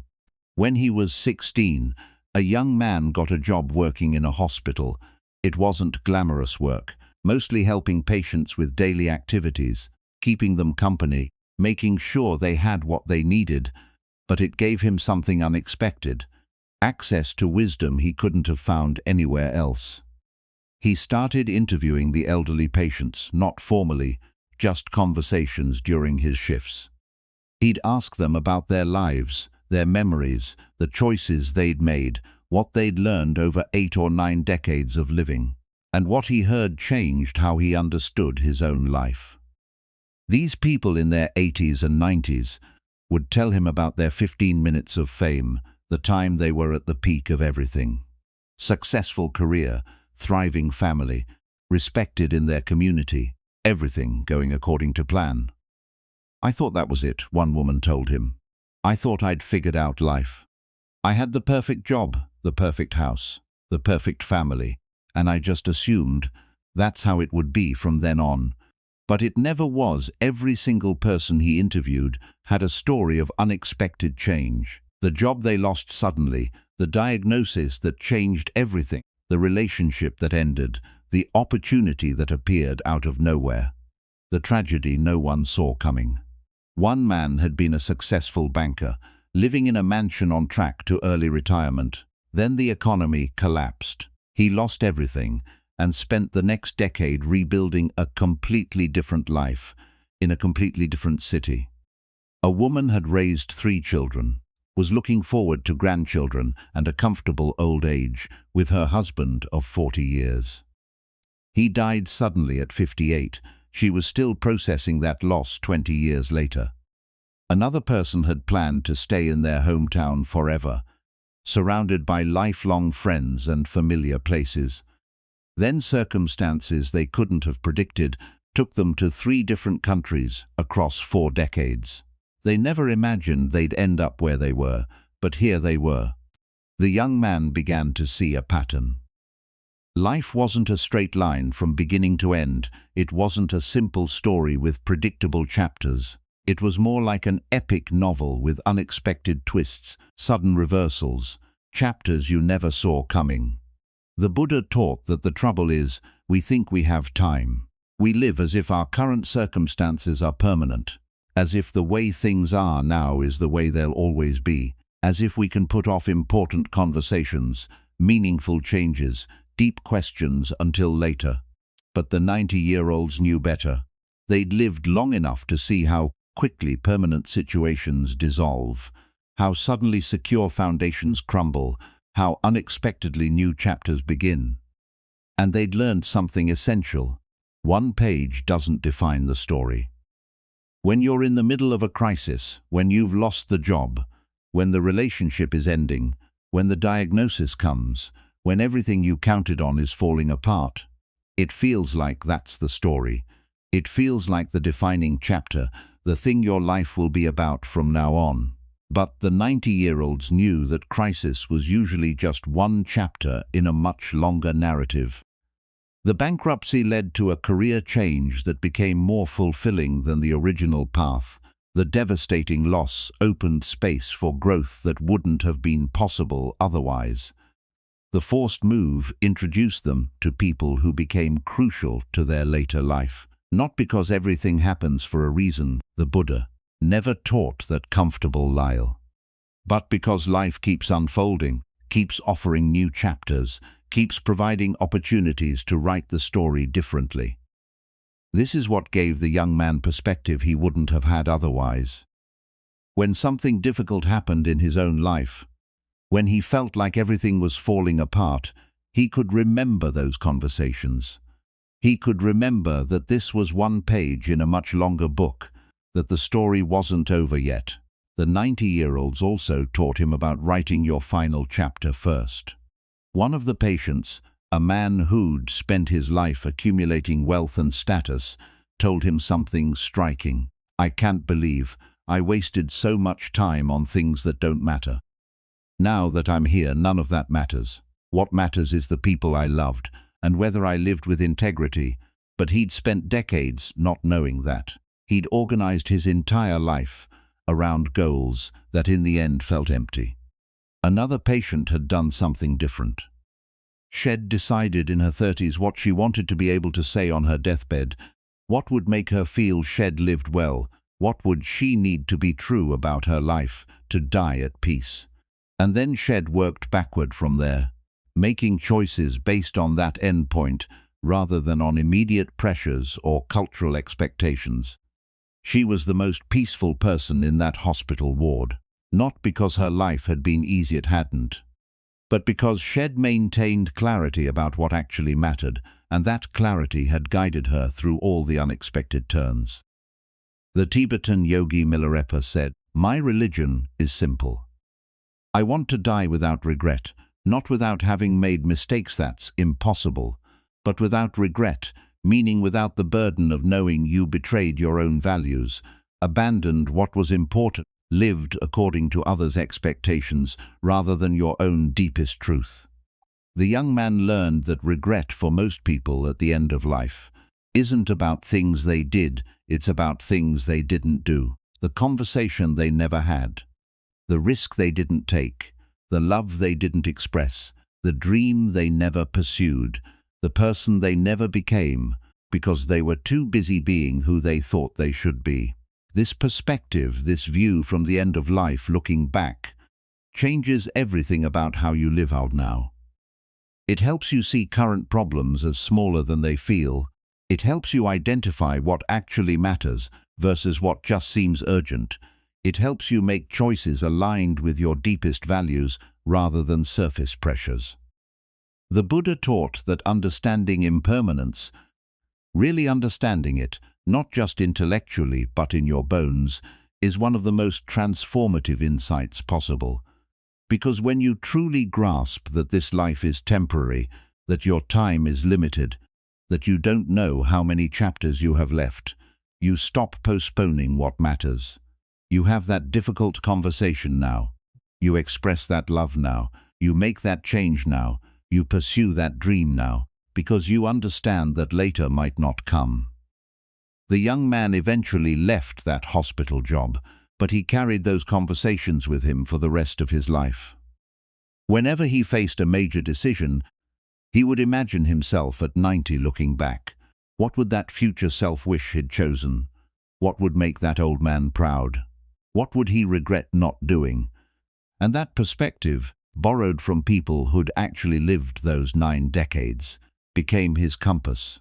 It reminded him that life is an epic novel, not a short story that one chapter, no matter how difficult or glorious, doesn't define the whole narrative, that he was still writing the story, one choice at a time, and most importantly, it reminded him of what the Buddha taught, that the trouble is we think we have time. We don't. None of us do, not in the way we assume, but knowing that, really, knowing it isn't depressing, it's liberating. Because it clarifies what matters and gives you permission to let go of what doesn't. It helps you write your final chapter now, in how you're living today. It invites you to live without regret, guided by what you'll wish you'd done when you're looking back from the end. The 90-year-olds taught him that, and they taught him something the Buddha knew. That wisdom isn't just about understanding truth, but about living it while you still can. A teacher was sitting in a restaurant eating alone, observing the world around him. At the table next to his sat a couple, perhaps in their 40s, casually dressed, settling in for dinner. They seemed pleasant enough, normal, just 2 people sharing a meal. The teacher, curious about human nature, decided to conduct a small experiment. He noted the time on his watch as they began talking. He wanted to see how long it would take for their conversation to drift into familiar territory, the territory most human conversations eventually find. The conversation started innocently. Work matters, something about traffic, plans for the weekend, the usual pleasant exchange between 2 people who know each other well. The teacher kept his eye on his watch. 7 minutes. That's how long it took before one of them started complaining about someone who wasn't there, a co-worker who'd done something annoying. The other joined in, adding their own story about someone else. Within 10 minutes, they were deep in discussion about all the ways certain people in their lives were disappointing, frustrating, or difficult. Not viciously, these weren't cruel people, just ordinary people doing what ordinary people do, bonding over shared grievances, finding connection through mutual complaints. By 15 minutes, the conversation had shifted to admiring worldly things. Someone they knew had bought a new car. Wasn't it impressive? Another person had gotten a promotion. Imagine making that much money. A neighbor had renovated their house. The kitchen alone must have cost a fortune. The teacher put his watch away. The experiment was complete. He'd seen what he expected to see. The Buddha taught that from the mouth comes both poison and nectar. We like to think we're above this pattern, that we're different from those people in the restaurant, that our conversations are more elevated, more meaningful, more conscious. But the truth is, most of us fall into the same patterns without even noticing. Put any group of people together at dinner, at work, at a family gathering, and start a timer. How long before the conversation drifts toward criticism? How long before someone's talking about who's doing what wrong? How long before the discussion turns to material concerns, to status, to comparison? This isn't because people are bad, it's because we're unaware. The Buddha understood something crucial about human speech. When we're not paying attention, when we're not consciously choosing our words, what comes out is usually a reflection of our afflictions. Our jealousy emerges as criticism of those who have what we want. Our insecurity surfaces as putting others down to feel better about ourselves.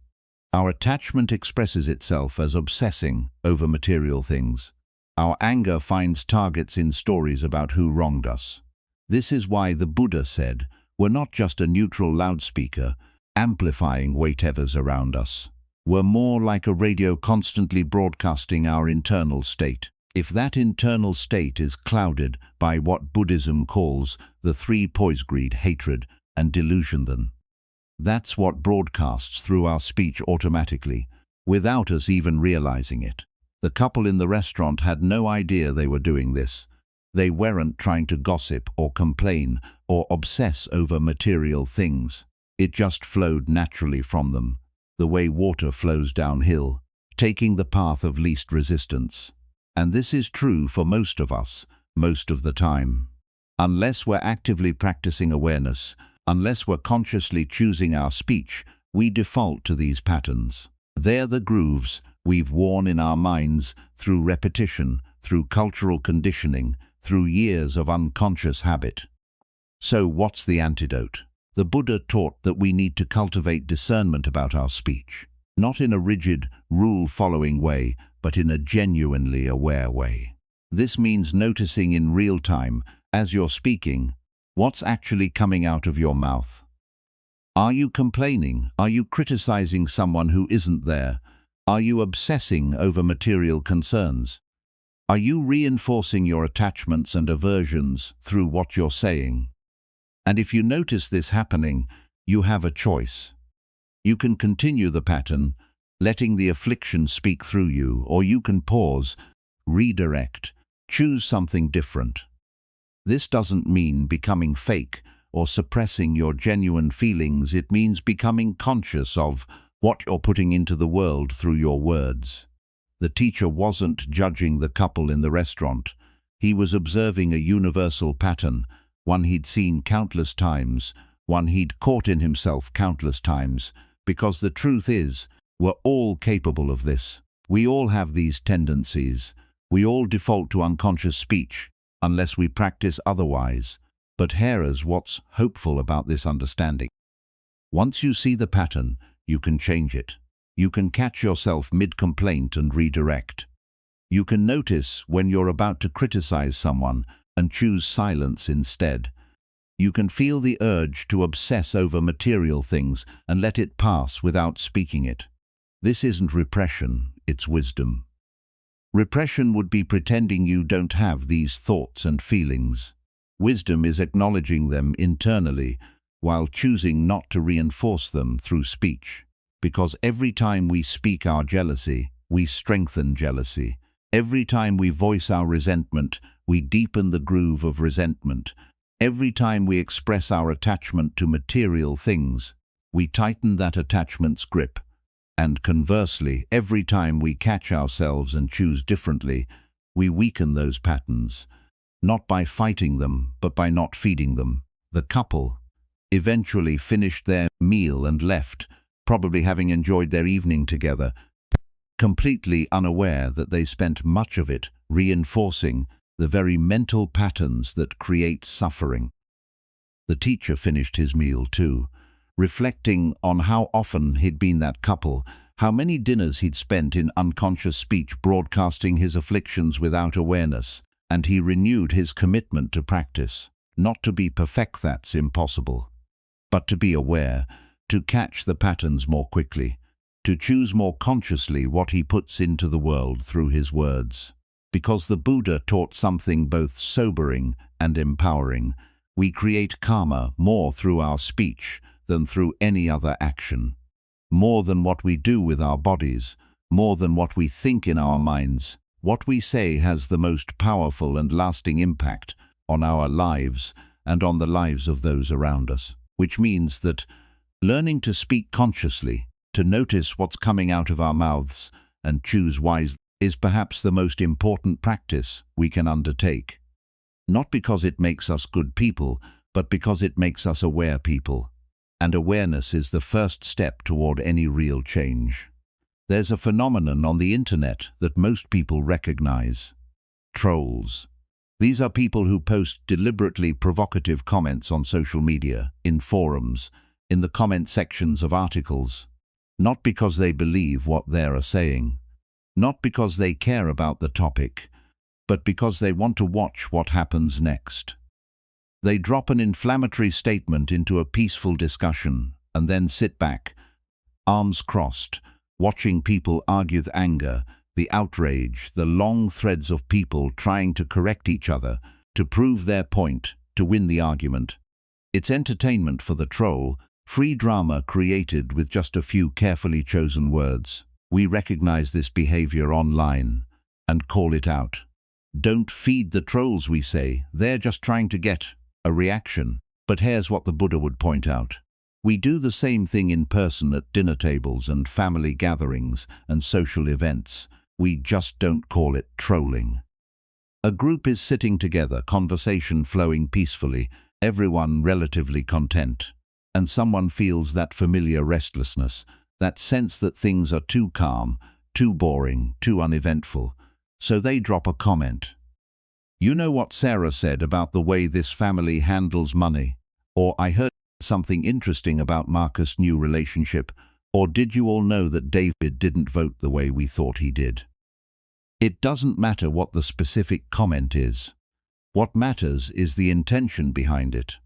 Creating drama where there was peace, stirring conflict where there was harmony, generating entertainment out of other people's discomfort. This is in-person trolling, and we're all capable of it. The Buddha taught that idle speech leads to idle suffering. Idle here doesn't mean insignificant, it means unnecessary, created without purpose, suffering that didn't need to exist. When you drop that conversational grenade, whether online or at a dinner table, you create real consequences. People get upset, relationships strain, trust erodes. The atmosphere shifts from relaxed to tense. Someone might leave hurt. Others might say things they'll regret later. And none of it was necessary. None of it served any purpose beyond momentary entertainment for the person who started it.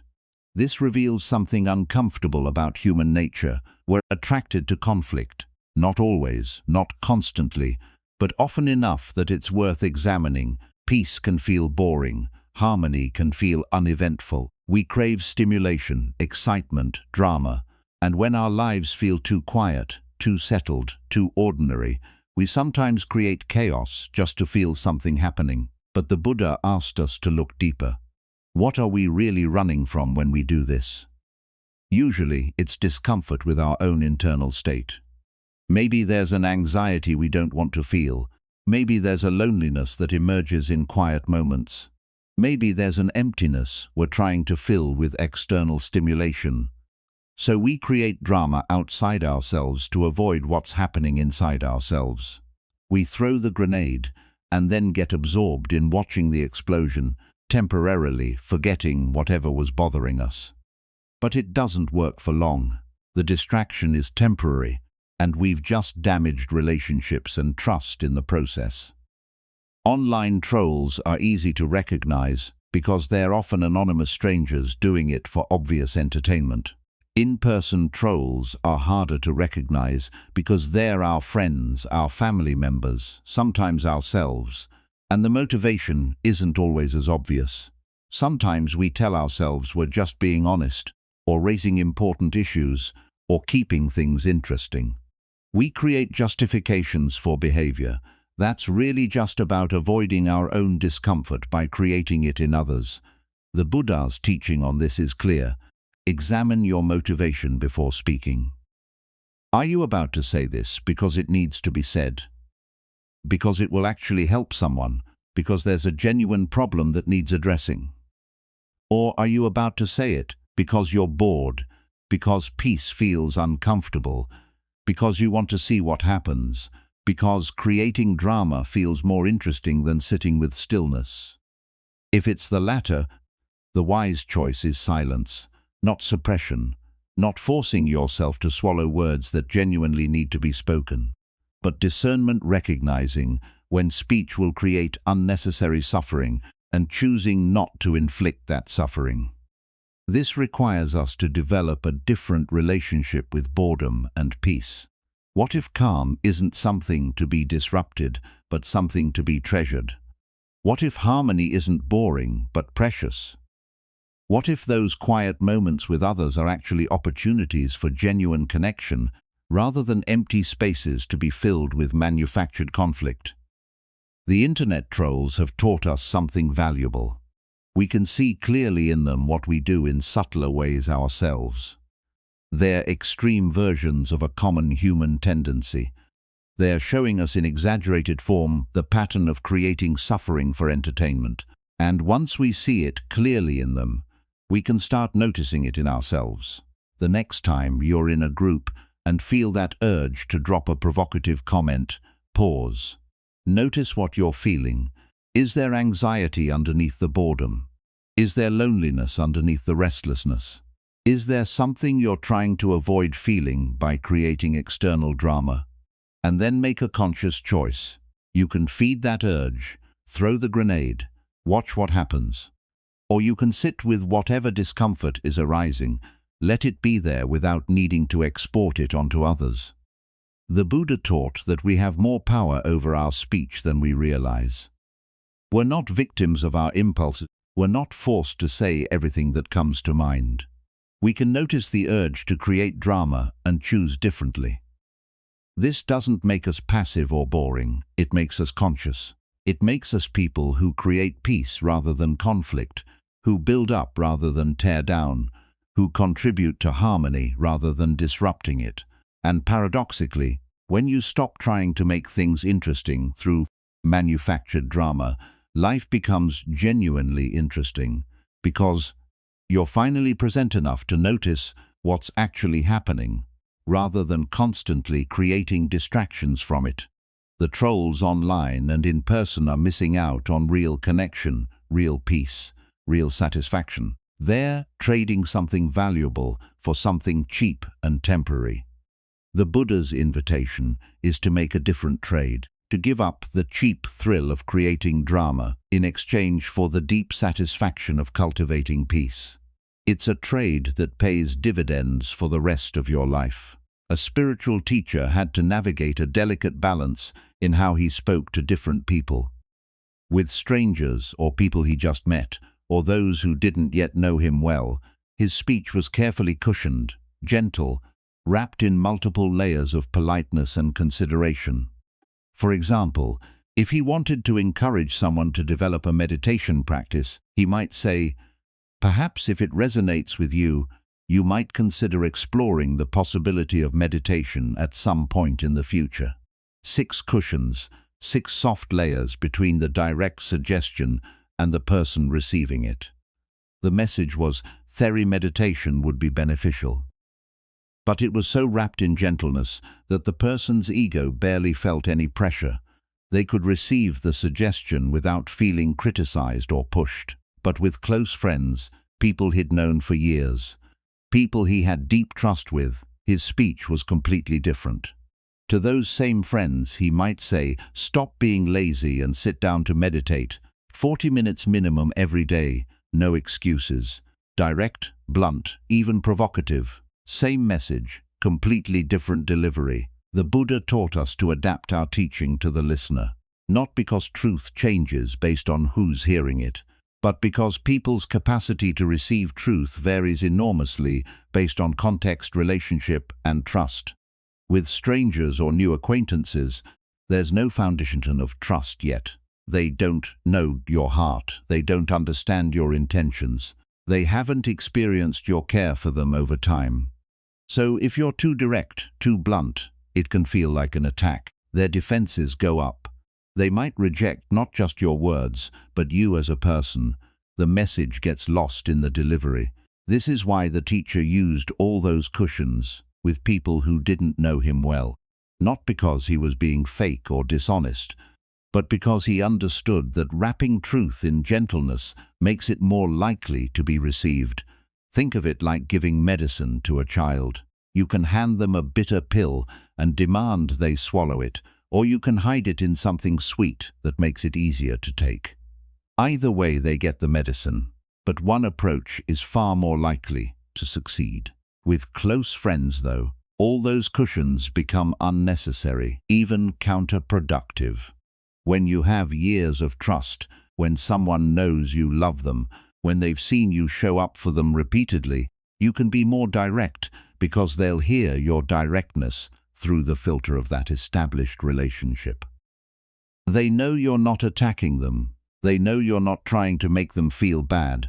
They know you're offering truth, precisely because you care about them. So when the teacher told his close friend to stop being lazy, the friend heard, I care about you enough to be honest about what I see.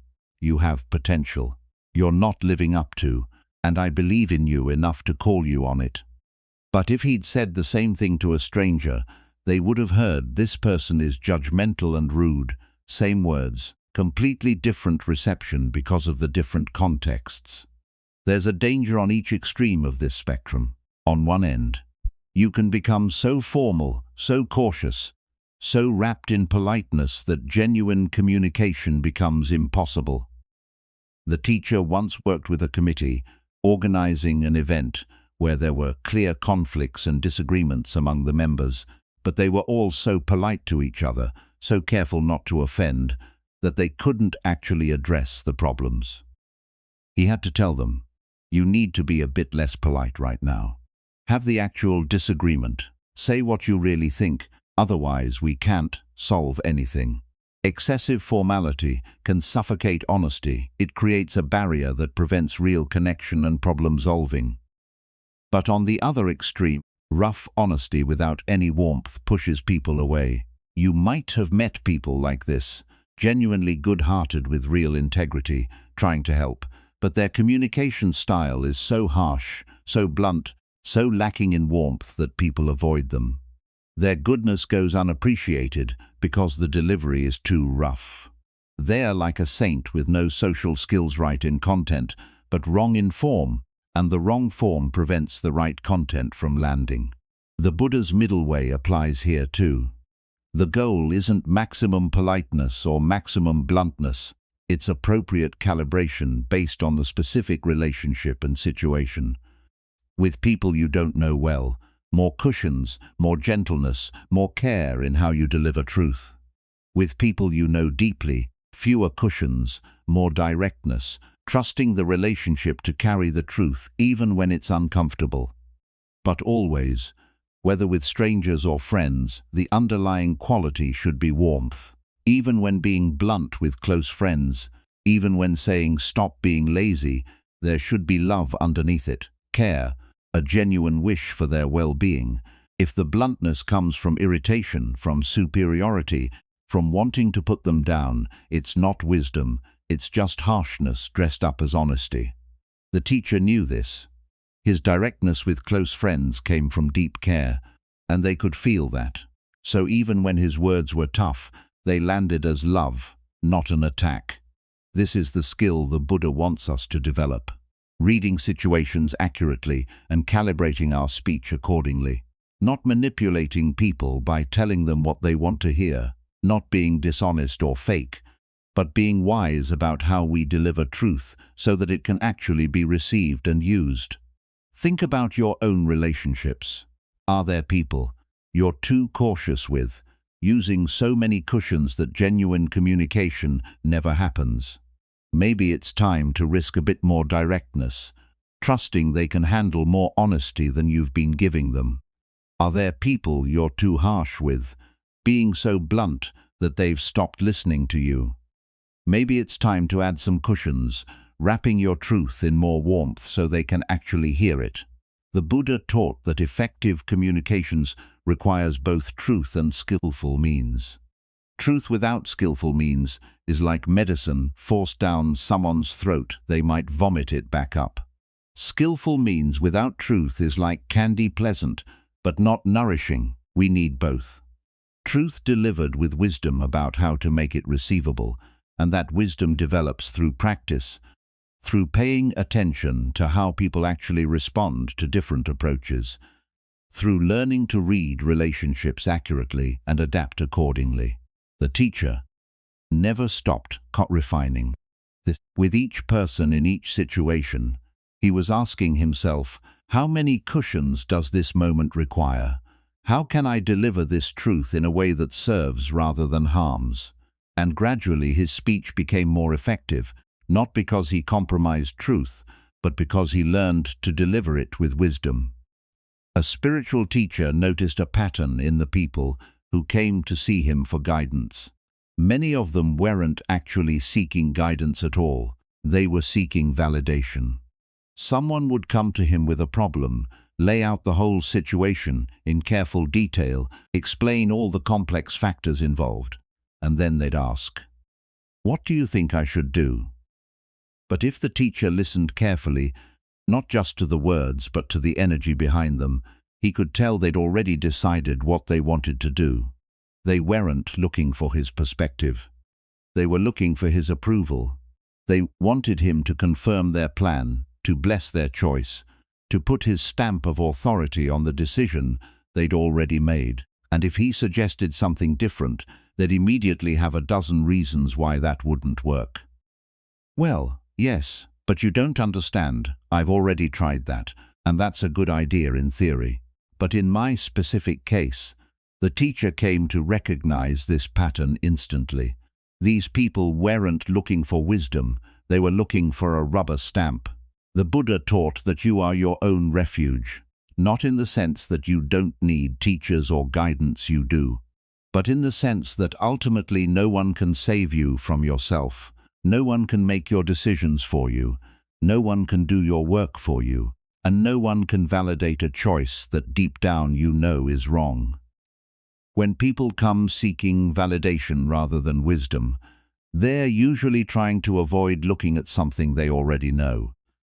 They know their relationship isn't working, but they want someone to tell them it's fine, to stay. They know they're in the wrong career, but they want someone to confirm it's okay to keep playing it safe. They know they're avoiding a difficult conversation, but they want permission to keep avoiding it. What they're really asking is, "Please tell me I don't have to change. Please tell me the problem isn't me. Please confirm that my current approach is working, even though everything in my experience suggests it isn't." The teacher learned not to play this game. When someone came seeking validation disguised as advice, he would often just listen. He'd let them talk themselves in circles. He'd ask questions that pointed them back to what they already knew. What do you think you should do? What does your intuition tell you? If you already knew the answer, what would it be? These questions were designed to bypass the seeking validation mechanism and connect the person with their own knowing. Because here's what the teacher understood. People almost always know what they need to do, they just don't want to do it. They don't want to have the hard conversation, they don't want to make the scary change, they don't want to take responsibility for their life. So they go shopping for someone who will tell them it's okay not to. The Buddha was clear about this dynamic. He didn't coddle people or tell them comfortable lies. He pointed to reality and invited them to see it clearly. If someone came to him complaining about suffering, but unwilling to examine their own role in creating it, he wouldn't pretend everything was fine. He'd point to the truth, especially if it was uncomfortable. This is what genuine teachers do. They care about your growth more than your comfort. They care about truth more than being liked. The teacher knew that if he gave people the validation they sought, he'd be doing them a disservice. He'd be helping them stay stuck. He'd be confirming their delusions. He'd be acting as an accomplice to their avoidance. So instead, he became a mirror, not a harsh mirror, not a judgmental mirror, but a clear one, reflecting back what he saw without adding flattery or criticism, showing people themselves as accurately as he could. And often that reflection was enough. When people saw themselves clearly, saw their patterns, their avoidance, their self-deception, they couldn't quite maintain the same story they'd been telling themselves. Sometimes they got angry at him for not giving them what they wanted. Sometimes they went away disappointed. Sometimes they never came back. But sometimes, often enough to make it worthwhile, something shifted. The person stopped seeking validation and started seeking truth. They stopped trying to get someone else to take responsibility for their life and started taking it themselves. This is what the Buddha meant by being your own refuge. Not that you don't need guidance.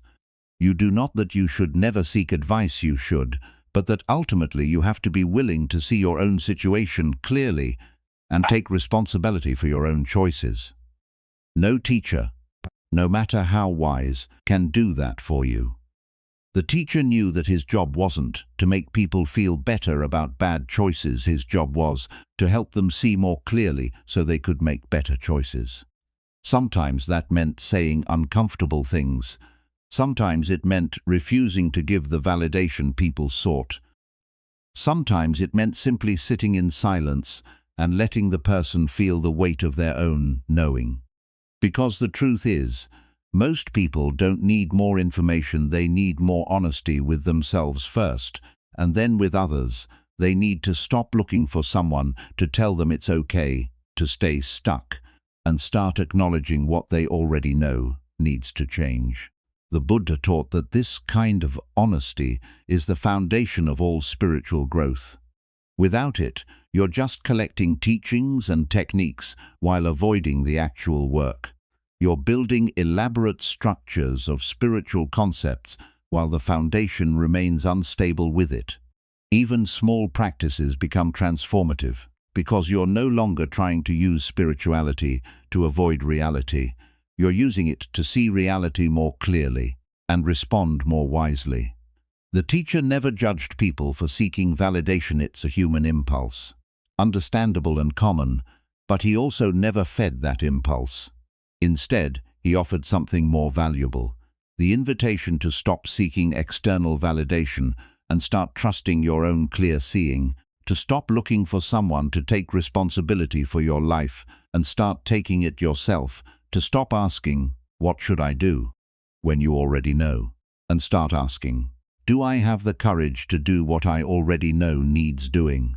That's a much scarier question, but it's also a much more honest one.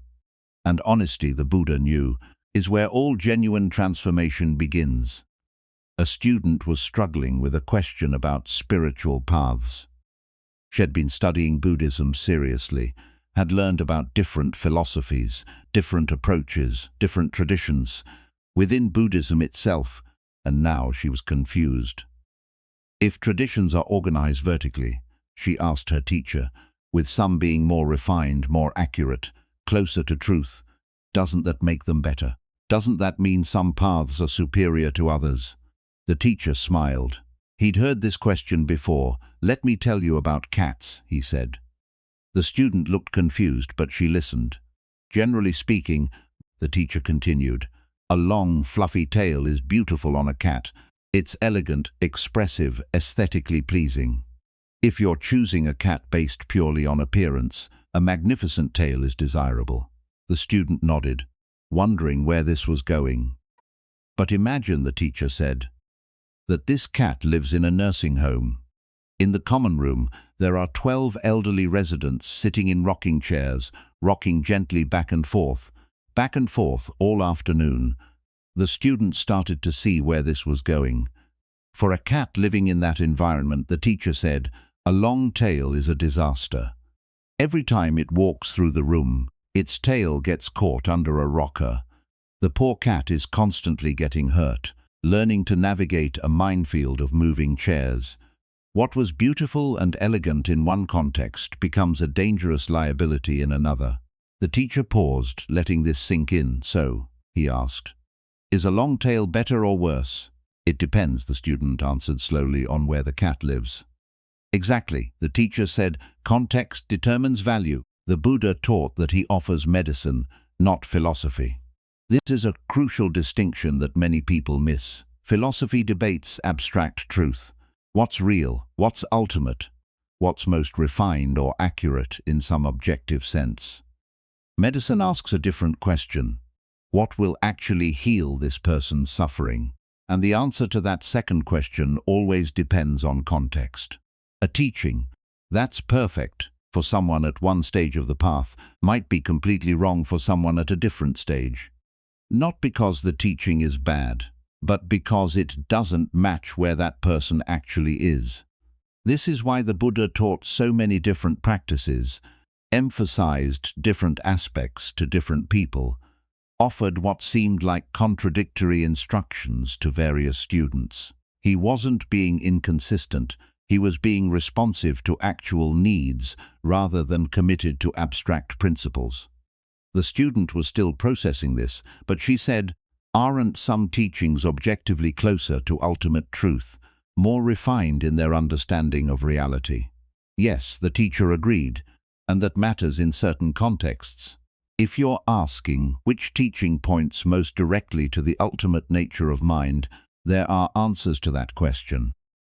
But that's different from asking which teaching is best for you right now, or best for your friend, or best for a particular community at a particular time, he continued. There are at least 3 valid ways to answer the question, what's the best practice? First, you can ask, what's closest to ultimate truth in an absolute sense? What's the most refined understanding possible? That's a valid question with real answers. Second, you can ask, what's optimal for me specifically right now, given my temperament, my conditioning, my current capacity? That's a different question with different answers. And third, you can ask, what's generally most helpful for a group of people at similar stages? What will serve the majority of people in this community or at this event? The student was beginning to understand. So when someone says their path is the best, the teacher said, you have to ask, best for what purpose? Best for whom? Best at what stage? Best in what context? Without that context, the question is meaningless, like asking if a long tail is better without specifying where the cat lives. This understanding prevents 2 common problems in spiritual communities. First, it prevents arrogance. When you understand that your practice is optimal for you right now, but might not be optimal for someone else at a different stage, you can't claim absolute superiority. You can deeply value your path without needing to diminish others' paths. Second, it prevents relativism. Some people hear context determines value and think it means all paths are equally valid for everyone, that there's no such thing as better or worse, that everything is just subjective preference. But that's not what the Buddha taught. He was very clear that some understandings are more refined than others, that some practices lead more directly to liberation, that there is a progression on the path. The key is holding both truths simultaneously. There is a vertical dimension to spiritual development, and there is appropriate matching between teaching and student. The most sophisticated teaching offered to a beginner will overwhelm and confuse them. It's like trying to teach calculus to someone who hasn't learned basic arithmetic. The calculus is more advanced, but forcing it on someone who isn't ready does more harm than good. Similarly, keeping an advanced practitioner at beginner-level teachings does them a disservice. They need deeper instruction that matches their developed capacity. The teacher watched his student absorb this understanding. So, I don't need to worry about whether I'm practicing the best teaching, she asked. Worry about whether your practice is actually helping you, he replied. Is it reducing your suffering, increasing your capacity for love, making you kinder, clearer, freer? If yes, it's working for you right now. That's what matters. And when it stops working, she asked. Then you look for what comes next, he said. You don't need to figure out your entire path from beginning to end. You just need to know what's helpful right now at this stage, given who you are and what you need. The student felt relief wash over her. She had been so anxious about choosing the right path, about not wasting time on inferior practices, about whether she was advanced enough for certain teachings. But now she understood. The question wasn't whether she had the most refined teaching in some absolute sense. The question was whether her practice was actually serving her growth right now. And it was. She could feel it. She was changing, softening, becoming more aware and less reactive. That was enough. That was what the Buddha called skillful means. Using what works, respecting what helps, trusting the process rather than obsessing over rankings. The teacher smiled at his student's visible relief. Remember the cat, he said. A beautiful tale can be perfect or disastrous, depending entirely on where the cat needs to live. Your spiritual path is the same. What matters isn't whether it's objectively the highest. What matters is whether it's right for you right now in the actual circumstances of your life. And that, the Buddha knew, was a question each person had to answer for themselves. There was once a spiritual seeker who'd spent years studying various paths.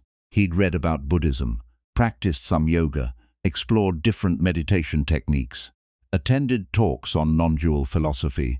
He'd collected books, taken online courses, joined different groups, but he'd never really committed to any one path. Always in the back of his mind was the worry. What if this isn't the right one? What if I'm wasting my time? What if there's a better path I haven't found yet?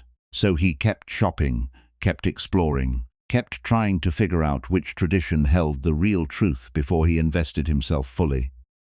This went on for years. Finally, he traveled to see a Zen master who'd been recommended to him. He arrived at the master's simple dwelling, with his questions carefully prepared. "Teacher," he said, "I've studied many paths, but I can't figure out which one to follow. How do I know which teaching is true? How can I be sure I'm not wasting my time on the wrong approach?" The master listened, then led the student down to a river near the monastery. Along the riverbank, several boats were moored, fishing boats, passenger vessels, small rowboats, elegant crafts with sails. "Tell me," the master said, gesturing to the boats, "which of these is the right boat?" The student looked confused. "The right boat for what, teacher?" "Exactly," the master nodded. "The right boat for what?" he continued. "If you need to catch fish, that boat serves you best. If you need to cross quickly, perhaps the one with a strong sail. If you're traveling shallow waters, you need something different than if you're going into the deep. Each boat has its purpose." "But surely," the student protested, "some boats are better built than others. Some will get me across more reliably." "Perhaps," the master agreed. "But a fishing boat, no matter how well built, won't serve you if you need to transport cargo. And the finest passenger vessel in the world is useless to a fisherman who needs to work." The student was beginning to understand. "So the question isn't which spiritual path is objectively best," he said slowly, "but which one serves my actual journey." The master smiled. "Now you're asking the right question." The Buddha taught that all genuine spiritual paths share a common aim: freedom from suffering. They may use different methods, emphasize different aspects, speak in different languages, but they're all boats designed to carry people across the waters of confusion and toward the shore of clarity and peace. The question isn't which boat is the boat, but which boat serves you, and that depends on several factors. First, where are you starting from? What's your temperament? Are you naturally devotional or analytical? Do you connect better through ritual or through meditation, through community or through solitude? Second, what obstacles do you face? Is your main challenge anxiety, anger, confusion, doubt? Different paths have different strengths in addressing different obstacles. Third, what's available to you? The perfect path doesn't help if you have no access to teachers or community or resources to support your practice. The seeker had been trying to bypass all these practical questions by finding the one true path that would work for everyone. But such a path doesn't exist. But how do I know which one is right for me? The student asked. By getting in the boat, the master replied. He explained, you can stand on the shore forever analyzing boats, comparing designs, reading manuals about nautical engineering, or you can choose a boat that seems promising and start rowing. You'll learn more in 1 week of actual practice than in a year of comparative study. You'll discover what helps you and what doesn't. You'll see whether you're making progress or just spinning in circles. And if the boat isn't working, the student asked, then you choose a different one. The master said simply, but at least you'll know from experience rather than speculation. And the act of rowing, even in the wrong boat, teaches you about rowing. The Buddha was famous for this pragmatic approach. He didn't waste time arguing about metaphysical theories or competing with other spiritual teachers. He simply asked, does this practice reduce suffering? Does it work? If it worked, keep doing it. If it didn't work, try something else. It was that simple. The master had one more thing to add. Remember, he told the student, the boat is not the destination. Once you reach the other shore, you don't need to carry the boat on your back. What do you mean? The student asked. Spiritual teachings are tools, not truths to cling to forever. They serve their purpose and then you can let them go. Don't become so attached to your particular boat that you forget. You're trying to reach the shore. This was perhaps the most important teaching. People often confuse the path with the goal. They become so identified with their particular tradition that they forget all traditions are just means to an end. They defend their boat as if criticizing the boat is criticizing the ocean itself. But the ocean doesn't care which boat you use, the ocean just is. Similarly, reality doesn't care which path you take to see it.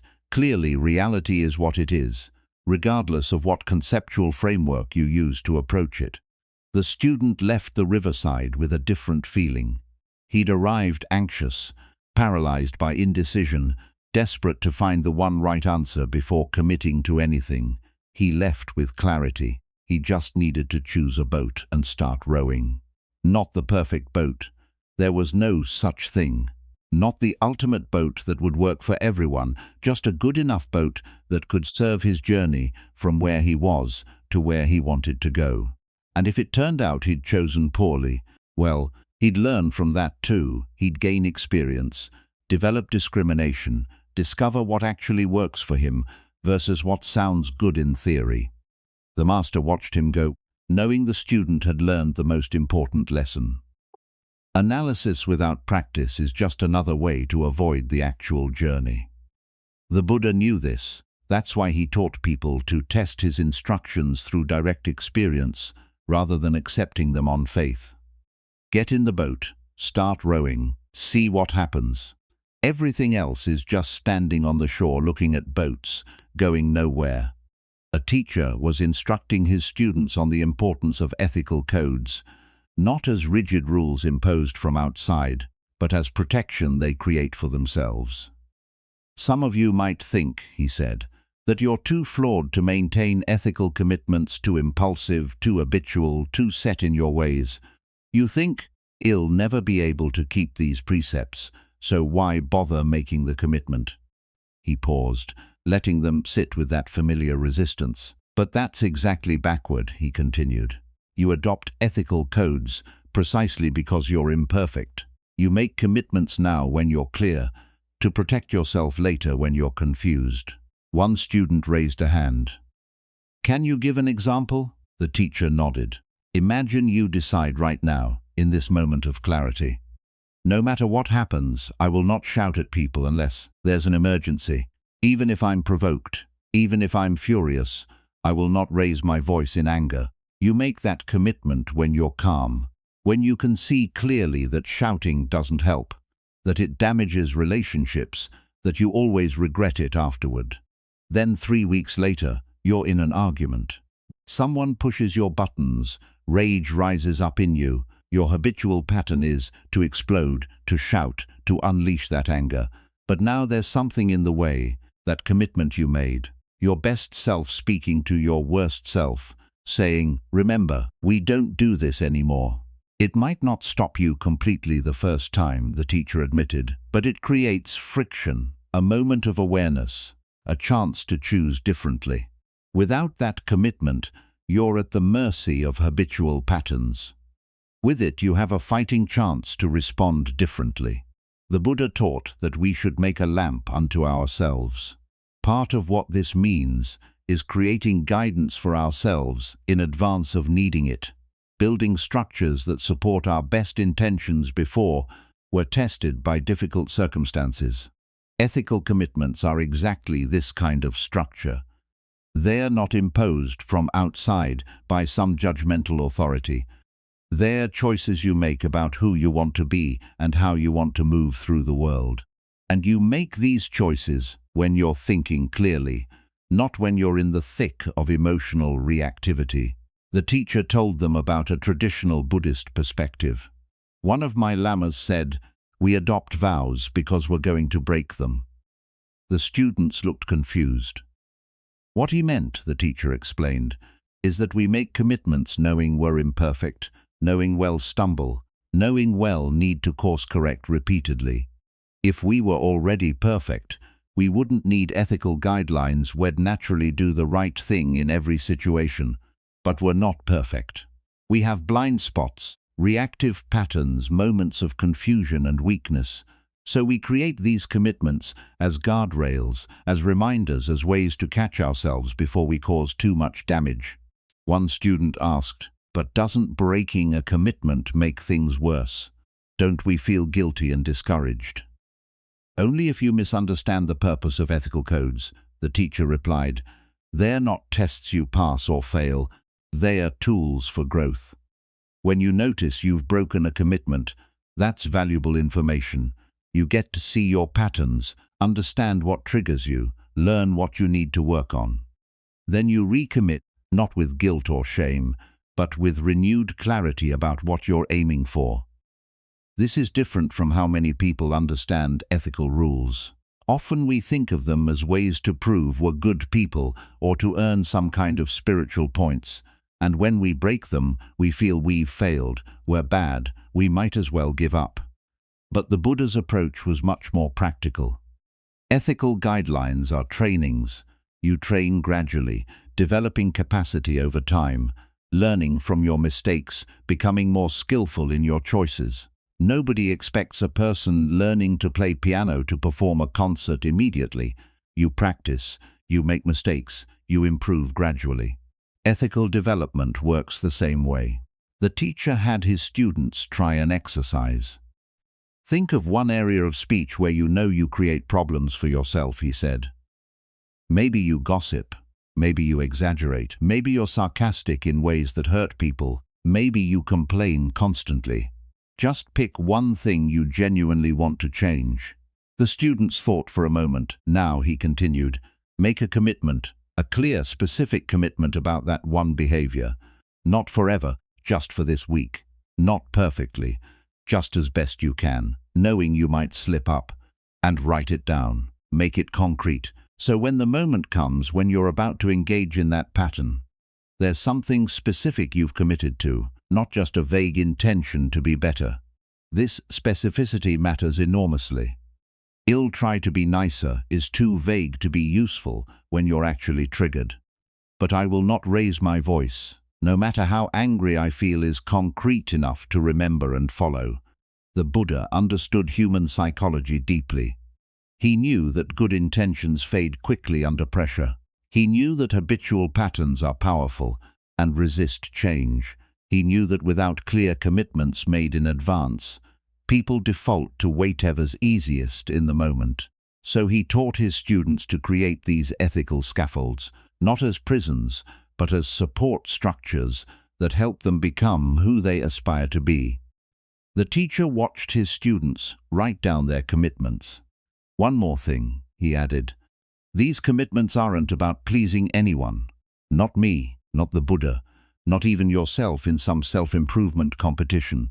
They're about recognizing that your actions have consequences, that how you speak shapes your relationships, your inner state, your whole life, and that you have more power over this than you realize. When you make these commitments, you're not trying to become someone else. You're trying to live in alignment with what you already know is true. This is what the Buddha meant by taking refuge in yourself.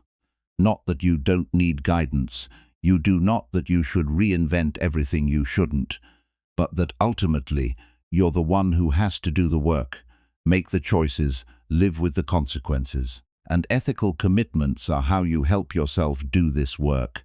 Your clear mind helping your confused mind, your wise self protecting your reactive self, your future peace being safeguarded by your present clarity. One student looked up from writing.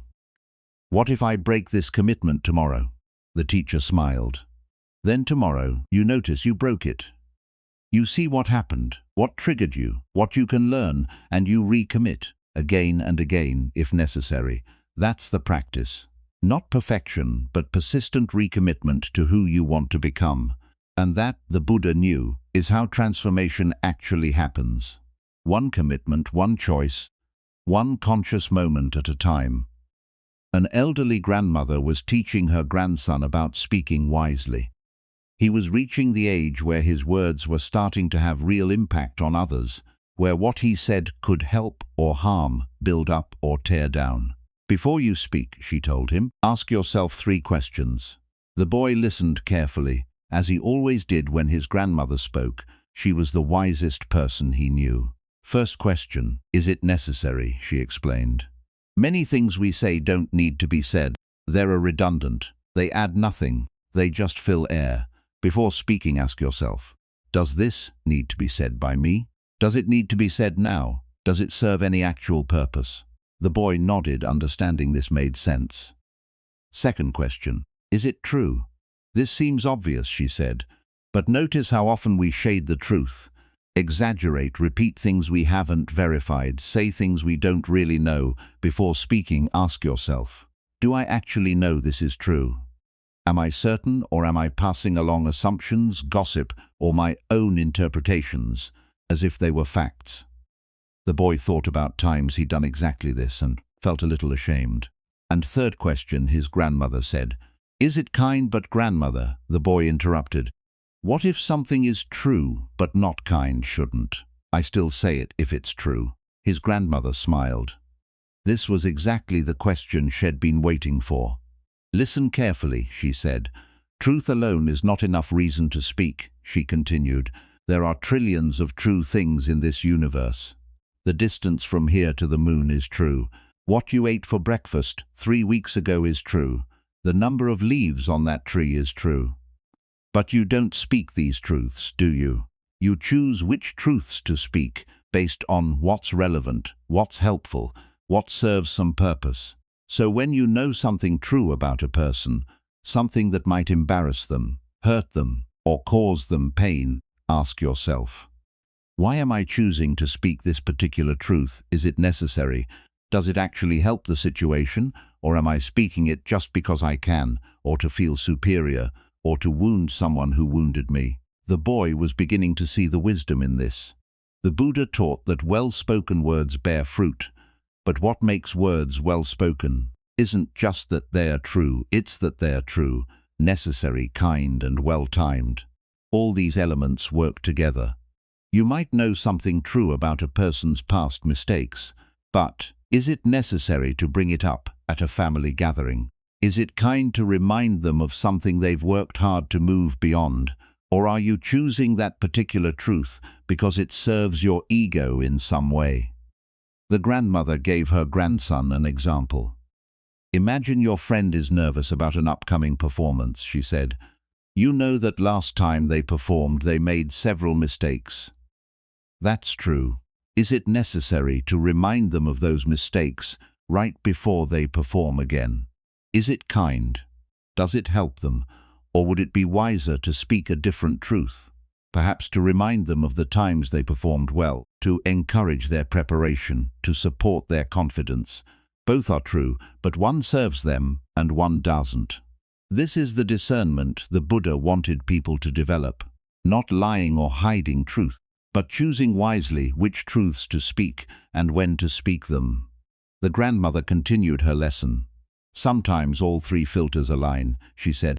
Something is necessary, true and kind to say. When that happens, speak freely, those words will help. Sometimes only two align. Maybe something is necessary and true but not kind, like telling someone they have food in their teeth. You still say it because the minor discomfort serves them, but when something fails all three filters, or even two of them, think very carefully before speaking. You're probably about to cause unnecessary harm, the boy asked. What about when I'm angry at someone? Sometimes true things come out when I'm angry. Ah, his grandmother said, that's when these filters are most important. When you're angry, your mind searches for truths that will wound. It finds the most hurtful true things it can and wants to speak them as weapons. This is when you must pause. Yes, these things might be true, but are they necessary to say right now? Are they kind? Are they being spoken to help or to harm? Usually, when we're angry, we're choosing truth specifically because it will hurt. That's using truth as a weapon, not as medicine. The Buddha understood this dynamic deeply. He knew that we often hide behind honesty to justify speech. That's really about venting our own emotions or punishing others. I'm just being honest becomes an excuse for cruelty. Someone had to say it becomes a justification for speech that serves no one. Real honesty, the Buddha taught, is always paired with compassion. Not compassion that avoids difficult truths, but compassion that carefully considers how and when those truths should be delivered. The grandmother had one final teaching for her grandson. These three filters aren't meant to make you silent, she said. They're meant to make your words more powerful. When you speak rarely, only when something is necessary, true and kind, people listen. Your words carry weight, they know. You've thought carefully that what you're saying matters. But if you speak constantly without filtering, people learn to tune you out. Your words become noise. The boy understood. He'd seen this in people he knew. Some whose every word mattered because they spoke so deliberately, and others whose endless talking meant nothing because they never filtered anything. The Buddha taught that guarding speech is one of the most important practices. Not guarding it by suppressing or censoring, but by bringing consciousness to it. By asking these simple questions before speaking, by developing the habit of pausing rather than automatically saying everything that comes to mind. The grandmother hugged her grandson. Remember these three questions, she said. They're simple, but if you use them your whole life, you'll avoid so much unnecessary suffering, yours and others. And he did remember. Years later, when he was grown, he would sometimes catch himself about to say something and hear his grandmother's voice. Is it necessary? Is it true? Is it kind? And often, more often than he would have imagined when he was young, the answer to at least one question was no, so he didn't speak. And in that silence, he honored both his grandmother's wisdom and the Buddha's teaching that the words we don't say are often just as important as the ones we do. In the Tibetan Buddhist tradition, there are senior masters whose reputations extend across continents. These lamas have tens of thousands of students, lead major monasteries, hold important lineages. Their influence is vast, their responsibilities enormous. And if you observe how they spend their time, a surprising amount of it goes toward one particular activity: building and maintaining harmony between different groups. The Dalai Lama is perhaps the most visible example. Despite everything else he does, teaching, writing, Meeting with world leaders, she dedicates enormous energy to maintaining connection between different Buddhist traditions, different practice communities, different schools of thought within Buddhism itself. Why does he do this? Why do so many realized masters spend precious time on what might seem like administrative work or politics? Because they understand what the Buddha understood. Harmony is sacred work.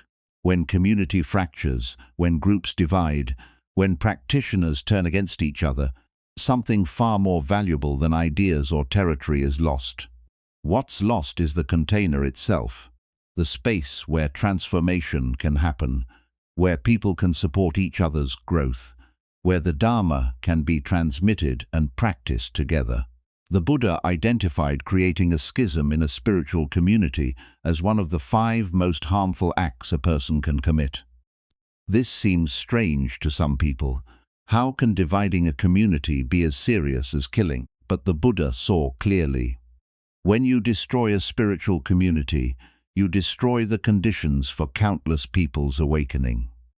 Not just the people currently practicing together, but all the people who would have been helped in the future, all the teachings that would have been shared, all the suffering that would have been alleviated, all the support that would have been offered. One act of division can unravel decades of careful building, so these master lamas work tirelessly to maintain and repair connections. They mediate disputes between groups. They find common ground between different approaches. They build bridges between traditions that have historical tensions. They remind people of shared goals when they're focused on differences. It's not glamorous work. It often happens behind the scenes, but it's essential because spiritual communities are fragile things. They're made of human beings with egos, opinions, attachments, and blind spots. They're vulnerable to all the ways humans create conflict. Misunderstanding, jealousy, wounded pride, competing ambitions, different visions, hurt feelings. Without conscious effort to maintain harmony, communities naturally drift toward division. Small disagreements become factions. Different perspectives become opposing camps. People who should be allies become adversaries. And once division takes hold, it's much harder to heal than to have prevented. This is why these masters invest so much in prevention. They teach about the importance of harmony. They model how to disagree respectfully. They intervene early when they see tensions developing. They remind people constantly of what matters most. The Dharma, not our opinions about the Dharma. One practice these masters emphasize: speaking well of others, especially those not present. When great lamas talk about other teachers, even teachers from different traditions or schools, they find something to praise, some quality to recognize, some contribution to honor. They don't pretend everyone teaches the same way or agrees on everything, but they highlight what's valuable rather than what's lacking. This creates a culture. When students see their teachers speaking respectfully about other teachers, they learn to do the same. When they hear praise rather than criticism, they internalize that as the norm, and gradually the whole community becomes less divisive, less critical, more generous in how it views others. The Buddha taught that words shape communities. If the predominant speech in a community is critical, gossipy, judgmental, that community will fragment. If the predominant speech is appreciative, supportive, unifying, that community will cohere and strengthen. This doesn't mean pretending there are no problems or avoiding difficult conversations. The Master Lamas don't ignore issues. They don't sweep conflicts under the rug. They address problems directly when needed, but they do it in ways that build rather than destroy. They look for solutions that honor everyone involved. They speak truth without creating enemies. This is extraordinarily skillful work. It requires wisdom to see situations clearly, compassion to care about everyone's well-being, and tremendous patience to work through conflicts that have no easy answers. Sometimes, despite all efforts, divisions happen anyway. Groups split, communities fracture, People go their separate ways. The masters accept this when it's truly inevitable, but they work hard to make sure it's actually inevitable, not just the result of poor communication, hasty judgment, or failure to try. And even after divisions, they maintain respect and connection where possible. They don't let disagreement become enmity. They don't let separation become hostility. They keep doors open, maintain goodwill, preserve the possibility of future reconciliation, because they understand something crucial. In spiritual community, there are no enemies. There are only people at different places on the path, with different understandings, different approaches, different challenges. We're all trying to wake up, all trying to end sufferings, all working with the same basic human confusion and the same potential for awakening. When we forget this and start treating each other as adversaries, we've lost the plot. We've let the form obscure the essence. The Buddha knew how easily this happens. Even in his own lifetime, there were disputes among his disciples. Different interpretations of teachings, different approaches to practice, different views on how the community should be organized. He addressed these conflicts patiently, repeatedly, teaching about the importance of harmony. Not harmony that means everyone agrees about everything, but harmony that means people can disagree while still respecting each other, still practicing together, still supporting each other's liberation. This is the harmony the great lamas work to maintain. And they teach us by example that this work is not beneath anyone. No matter how realized you are, no matter how deep your understanding, maintaining harmony in community is worthy of your energy. Because without community, the Dharma becomes much harder to practice. Without support, encouragement, shared commitment and mutual accountability, most people's practice gradually weakens and eventually stops. So preserving community isn't just nice to do, it's essential to the Dharma's survival. The Master Lamas know this. That's why they're willing to travel, to mediate, to spend hours in meetings that might seem tedious. They're not just managing organizations. They're protecting the conditions that allow people to wake up. And they're teaching us through their actions that this is part of practice too. Not just sitting on your cushion, but maintaining the community that makes sitting possible, not just your own liberation, but creating conditions for others' liberation. The Buddha called this bodhicitta, the awakened heart that works for everyone's freedom, not just your own. And it shows up in very practical ways, like choosing your words carefully so you don't create unnecessary division, like speaking well of those not present, like working patiently to build bridges between people and groups. This is what the great lamas teach us through how they spend their time and energy, that harmony is sacred, that community is precious, that preserving these is worthy of a master's full attention. A spiritual teacher once proposed a simple test to his students. If you want to know how you're really doing in your practice, he said, try this experiment. Sit alone in a room. No phone, no computer, no book, no television, no music, no podcast, nothing visual or auditory to occupy your attention. Just you sitting in silence, and notice what happens. The students shifted uncomfortably. This sounded easy in theory, but somehow threatening in practice. The teacher continued, how long does it take before you start feeling uncomfortable, before your mind starts generating problems, before you tell yourself something harsh, before you get restless and want to escape? This is your thermometer, he explained, your measure of inner peace, or lack thereof. If you can sit comfortably in silence for an hour, you're in pretty good shape. If you start suffering after 5 minutes, you have work to do. One student asked, but isn't it normal to get bored just sitting there? Bored isn't the same as suffering, the teacher replied. I'm not talking about boredom. I'm talking about the quality of your inner life when you have nothing to distract you from it. He focused on a clearer picture.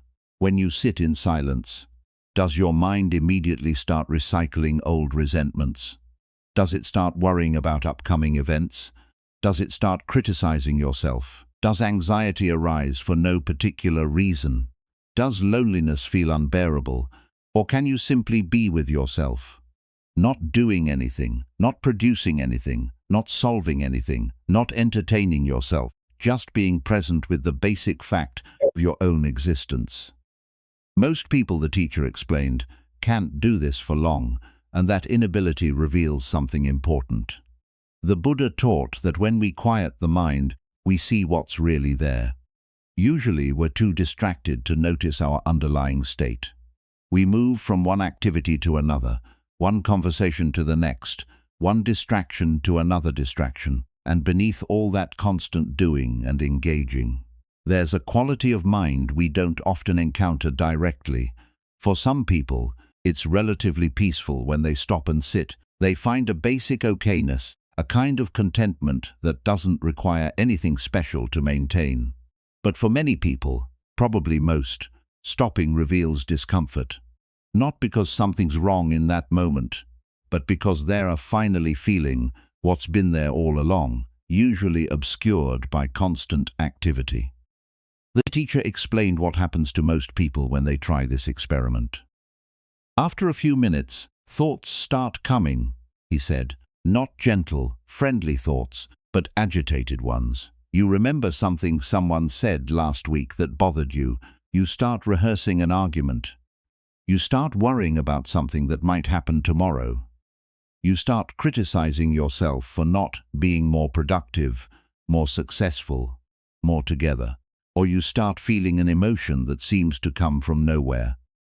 Anxiety, sadness, restlessness, a kind of low-level panic, and you want out. You want your phone, you want to turn on the TV, you want to do something, anything to avoid sitting with this inner experience. This is what I meant by using silence as a thermometer. It measures how much we're running from ourselves. Why do we fill every moment with noise? Why do we reach for our phones the instant we have a free moment? Why do we need background music or television even when we're not really watching or listening? Why can't we just sit and wait without immediately pulling out something to occupy our attention, the Buddha would say? Because we're avoiding ourselves. There's something in the silence we don't want to meet, some discomfort, some pain, some basic dissatisfaction with existence that we've learned to manage through constant distraction, and as long as we're running, we never have to face it directly. But we also never have a chance to work with it, to understand it, to transform it. The teacher mentioned meditation retreats. When people go on a retreat and observe silence for several days, he said, the first 3 days are usually difficult, very difficult. All the agitation that's usually dispersed through talking, through activity, through constant engagement has nowhere to go. It just churns inside, creating what feels like a storm. People experience intense emotions, racing thoughts, physical restlessness. They want to quit. They wonder what they've gotten themselves into. But around day 3 or 4, something remarkable happens. The storm starts to settle. The whirlpool that their constant talking and thinking had been creating in their mind begins to calm. And beneath all that agitation, they discover a peace they'd forgotten existed. A deep, still, spacious peace that was always there, just obscured by the tornado of mental and verbal activity. This is what the Buddha called our natural state. Not agitated, not disturbed, not filled with problems, just present, aware, basically okay with what is. But we've covered this natural state with so much noise, external and internal, that we've forgotten it's there. We think the agitation is normal. We think the constant mental chatter is just how minds work. We think we need all this stimulation and distraction to be okay. But the Buddha discovered otherwise. When you actually let the mind settle, when you stop feeding the agitation, when you become comfortable with silence, a different quality of consciousness emerges. Not boring, spacious, not empty in a deficient way, full, in a way that doesn't require adding anything. The teacher gave his students homework. This week, he said, try the silence experiment. Find 15 minutes when you can sit alone with nothing to distract you. Don't try to meditate or practice anything special. Just sit and notice what happens.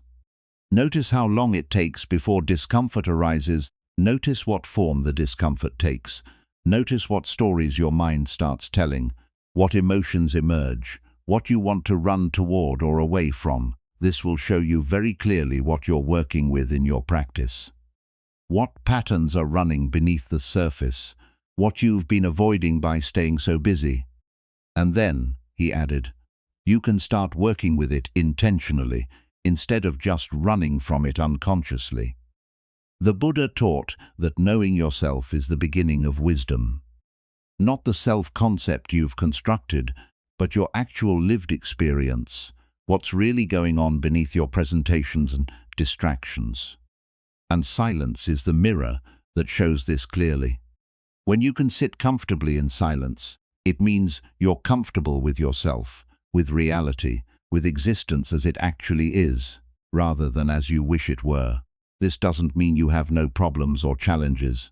It means your basic state isn't one of resistance, agitation, or escape, and from that basic ease, everything else becomes workable. Problems can be addressed without panic, challenges can be met without collapse, life can unfold without constant crisis. This is the peace the Buddha points us toward. Not the absence of difficulty, but the presence of a mind that can meet difficulty without fragmenting. And it begins with something as simple as sitting alone in silence, learning to be comfortable with your own company, discovering the peace that's been waiting beneath the noise all along. We've traveled far together tonight, through stories of grandparents fighting in cars and secretaries with golden manners, through the week of impossible honesty and the man demanding the best medicine, through Gandhi's gamble and the master who wasted no words. You've heard about childhood scars that never healed, and monks who spoke without sound, about 90-year-olds sharing their wisdom and couples at restaurants revealing our patterns. Each story has been a seed planted in the quiet soil of your awareness. The Buddha taught that when we gain insight, we don't keep it for ourselves, we dedicate whatever understanding has arisen, whatever clarity has emerged, to the benefit of all beings. May the wisdom in these stories serve not just you, but everyone you speak to. May the awareness you've cultivated here ripple outward through your words, touching lives in ways you may never see. Your growth isn't separate from others' growth. When you speak more consciously, you create space for others to do the same. When you choose healing over harm, you model a different possibility. Take your time returning to whatever comes next. Notice how you feel. Notice if something has shifted, even subtly, in how you hear your own words forming. This week, pay attention to what leaves your mouth. Just notice.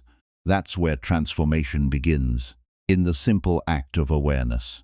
You can return to these teachings any time they're here, waiting like a garden you can visit whenever you need reminding of what matters. Until we meet again, may your words be seeds of peace.